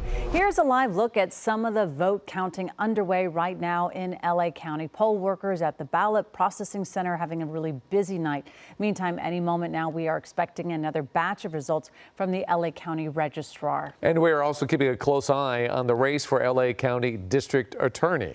Here's a look at the results so far. Incumbent George Gascon and challenger Nathan Hochman. You can see right there Nathan Hochman having a pretty commanding lead over George Gascon. But again, that's with 47% of the count of the vote in.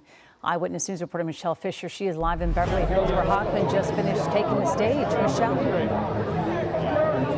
That's right, Colleen. So as you mentioned, those initial results that show Nathan Hochman having a lead over current District Attorney George Gascon. Hochman getting off the stage just moments ago, acknowledging that lead and also addressing his supporters. So let's take a listen to what he had to say. But I'm happy to say, with what I'm reported to hear about a 20-point lead at this point, that while the final ballots have not been counted yet, that we can look forward to a new district attorney in that office. A district attorney that will be a partner with prosecutors, law enforcement, the champion of victims, and someone respected by criminals to actually do what he says he's going to do. And so, at the end of this speech, as I do the end of all speeches I've given for the last 365 days, I am here to tell you that George Gascon is about to be gone. We have had about 30-some years to get where we are today. It would be unrealistic for me or anyone to expect that in 4 years we're going to turn everything around. And including when you consider that in those 4 years we had 2.5 years or so of a pandemic, which brought so many things to a halt. So definitely, in order for this work to be able to continue to develop, we would need more time. So back out here live, you can see a bit of what's happening here on the stage at Nathan Hochman's watch party event. People gathering on the stage there with him to offer what I would imagine are maybe some congratulations. As these results continue to come in, we've seen people also taking photos with him as his party continues on with a celebratory tone tonight, even though, again, those official results not in just yet, but Hochman does have a substantial lead right now over George Gascon. Hochman saying it's not only about the past 4 years and what's happened or hasn't happened, but it's also about making sure crime here in LA County is taken care of for the future as our city gets ready to host those big upcoming events like LA 28 for the Olympics and also the World Cup. Of course, we will keep an eye on things here at this watch party and check back in with you in a bit. For now, we're live in Beverly Hills. I'm Michelle Fisher, ABC7 Eyewitness News. Back to you all in the studio. Michelle, thank you for that report. And Adam Schiff, he is going to be moving his desk from the House to the Senate. Results, let's take a look at them. We have live team coverage as both candidates react to the results. First, we do want to start with Josh Haskell. You're looking really quickly, though, at Adam Schiff against Steve Garvey. You can see Adam Schiff, he really resounding results right there. He took a very big lead. And again, that was with 46% of the counts in. But again, he is the projected winner in this position here. Let's go over to Josh Haskell. He is live right now to kick things off from the Democratic headquarters party. Josh. Colleen and David, no surprise that Adam Schiff is the projected winner in this race. He led all along in the polls. He even led in the polls in the primary against Congresswoman Barbara Lee and Congresswoman Katie Porter. That was a tougher race than this current runoff race against Steve Garvey. Adam Schiff was so confident towards the last month of this campaign. He was actually out campaigning and getting out the vote for some of the candidates running for some of those House races that Democrats hope to flip to gain control of the House of Representatives. Adam Schiff joined by his family on stage a short time ago, thanking, of course, Nancy Pelosi, recognizing Dianne Feinstein, whose seat he will fill. And this is what he had to say when he addressed supporters. And tonight, I am so humbled to be your next United States Senator. Thank you, California. Regardless of the outcome, regardless of the way people may have voted, I want to make one thing clear. As your senator, I am committed to standing up for every Californian. I am committed to taking on the big fights to protect our freedoms and to protect our democracy. California will continue to be at the forefront of progress, the bulwark of democracy, the champion of innovation, and the protector of our rights and freedoms.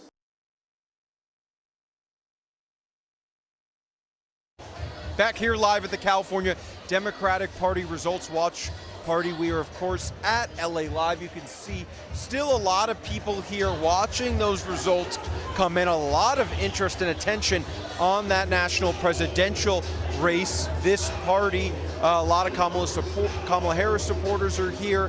And, of course, Adam Schiff supporters. You just heard. They're happy. They're thrilled that he is going to be heading to the United States Senate. I'll send it back to you. Josh, thank you. And our team coverage of the Senate race continues. Rob McMillan is live at Rancho Mirage at a GOP watch party with reaction. Rob? Well, just like Carlos has been reporting from Newport Beach, a lot of excitement here tonight as we hear state after state being called for former President Donald Trump. This is the East Valley Republican Women Patriots Watch Party, and Steve Garvey was here tonight. As many of you know, he lives in Palm Desert, and this is Rancho Mirage right next door. He talked about how this morning he was walking up and down El Paseo. That's one of the upscale shopping districts here in Palm Desert. People were cheering him on. But somewhat bittersweet tonight. About 1 hour ago, he did give a concession speech saying that he has congratulated Adam Schiff, saying that this has been an incredible journey for him. And although it is bittersweet, he urged positivity, saying we may have lost the battle, but we have not lost the war. Now, I should say it was a fairly rowdy crowd at times, and they started yelling things like put him in jail, referring to Adam Schiff. And what Garvey said was, no, let's don't do that. Calm down. Let's stay positive, much as he had through most of his campaign. We didn't follow a path of pandering or rhetoric-filled lists of unachievable policies and unworkable positions. We took a stand on what impacted Californians. Ronald Reagan once said, as long as a dream lives and as long as we continue to defend it, the American dream, America has a future and all mankind has reason to hope.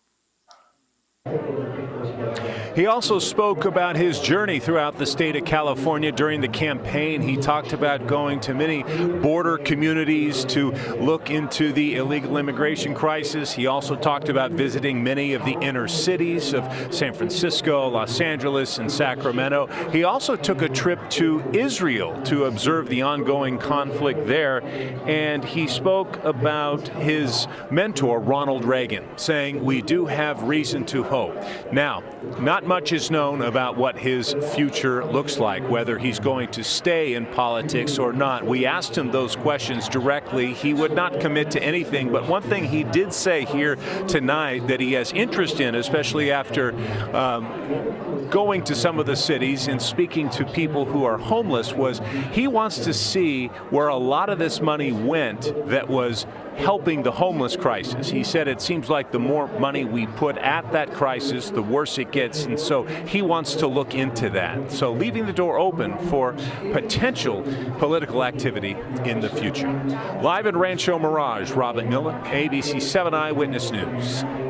All right, Rob, thank you for that report. So let's take a look at more results now from some of the propositions. Yeah, here they are. Some of the California congressional races, they're still undecided, and the outcome could help decide who gets control of the House. Our Witness News reporter Carlos Granda is live at the Republican Watch Party in Newport Beach, where they are waiting the results. Carlos? We're actually going to go to Carlos. There he is, right there. Just as Rob McMillan was saying, there's a lot of excitement here at this event as well, as you might imagine. This is the event for the California Republican Party being held here in Orange County. And they did it here because they know that this is a critical area for control of the House of Representatives. But right now, they're quite happy. You can see the crowd here.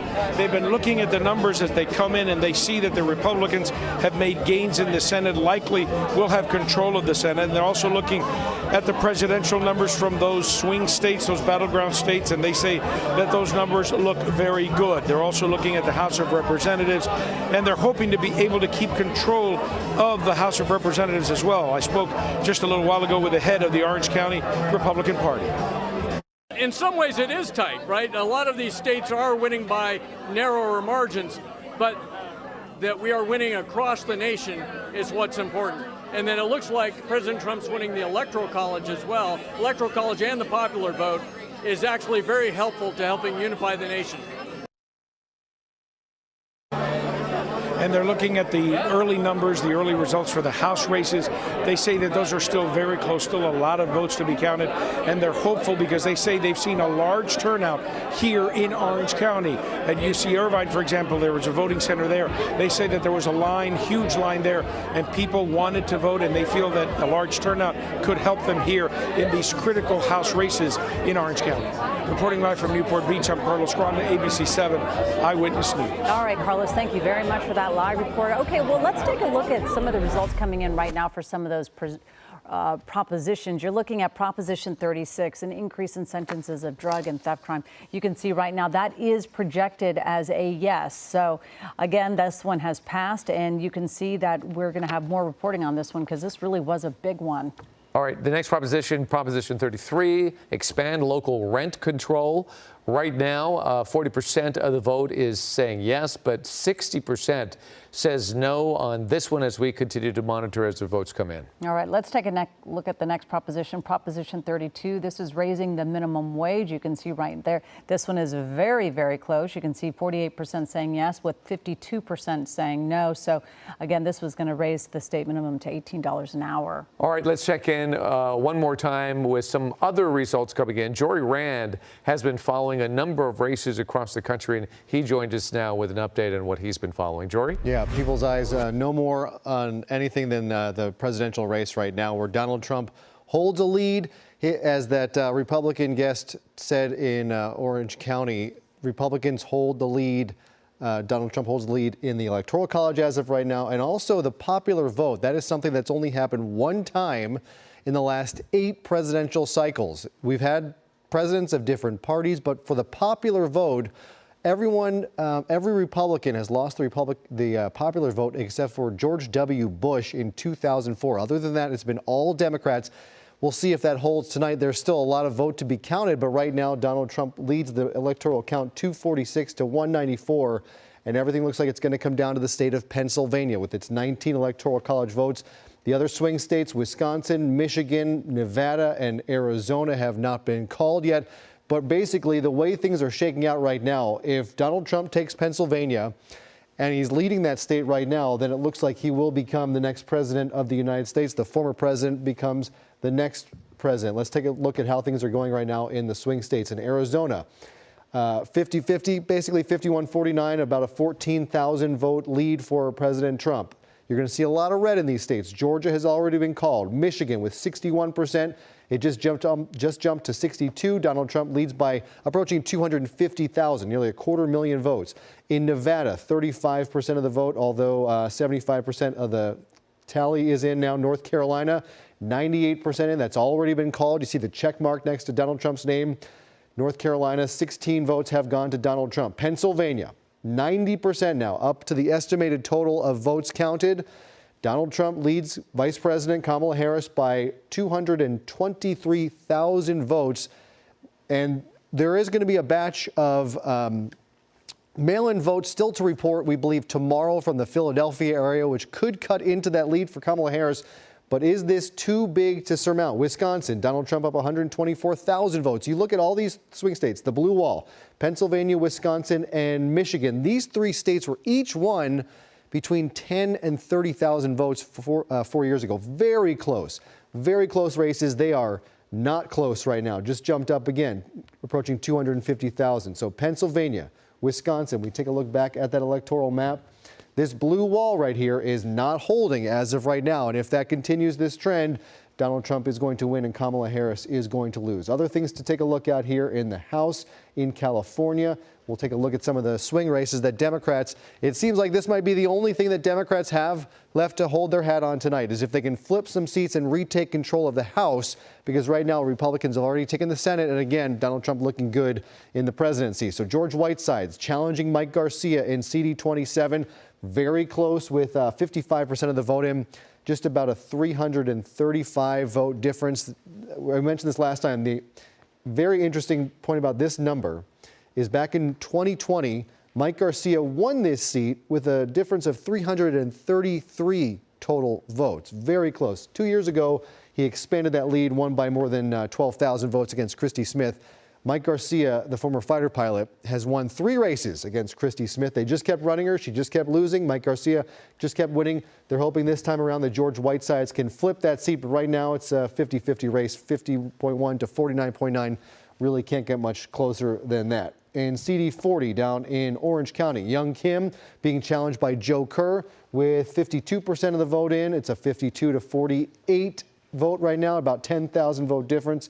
For the incumbent is winning. Out in the Inland Empire, a rematch of 2 years ago. The incumbent, Ken Calvert, he has been in Congress for decades. Out in the IE, he is losing right now to the challenger, Will Rollins.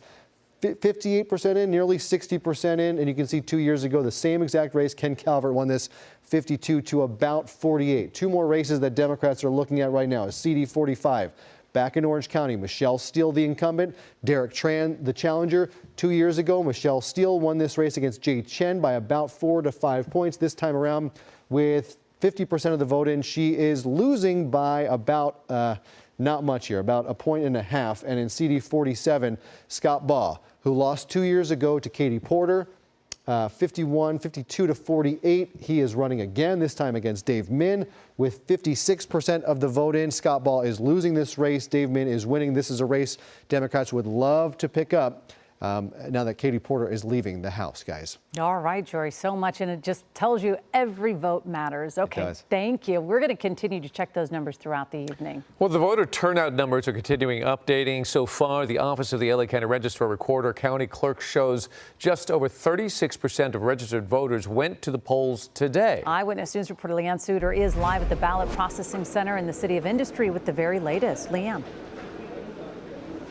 David and Colleen, that number may not sound like much, but according to the LA County Registrar, they saw record-setting numbers today in terms of the number of people who wanted to come out on Election Day and cast their ballot in person. They say nearly 500,000 people did that.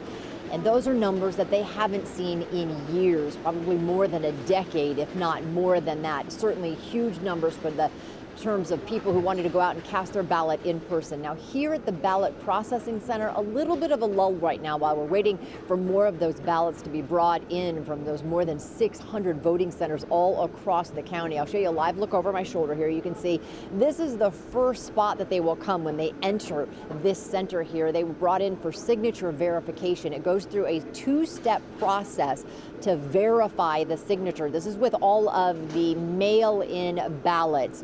1.8 million vote by mail ballots have already come into the processing center ahead of today. That does not count all of those that may have been mailed, that were dropped off today. So those will be added to that number. But when they do come into the processing center, they are brought into the signature verification center, the spot first. That's again where they check the signatures. They are then moved over to extraction, and that is simply where the ballots are separated from the outside envelope, which essentially removes the voter's identity to ensure that it's an anonymous ballot. It is then moved to the tallying center where it's put through the system to be counted.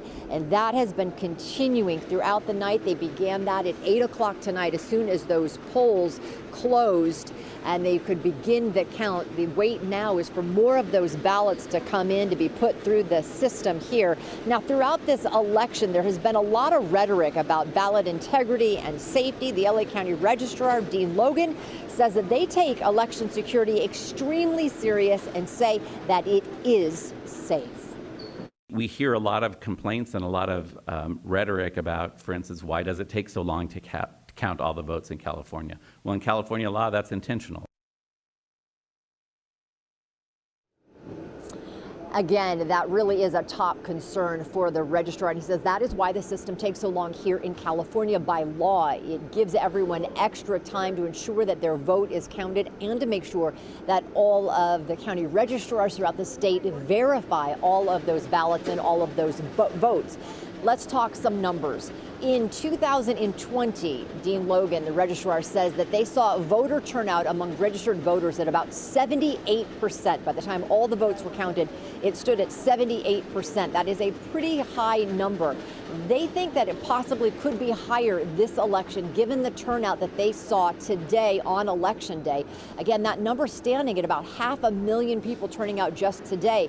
Comparing that to 4 years ago, they say the number was about 340,000 on Election Day. So a huge jump in the number of people that came out. They wanted to make sure that they were able to do it today in person. And we saw the impact of that. So many of those voting centers ending up with long lines of people waiting to make sure that they could cast their ballot.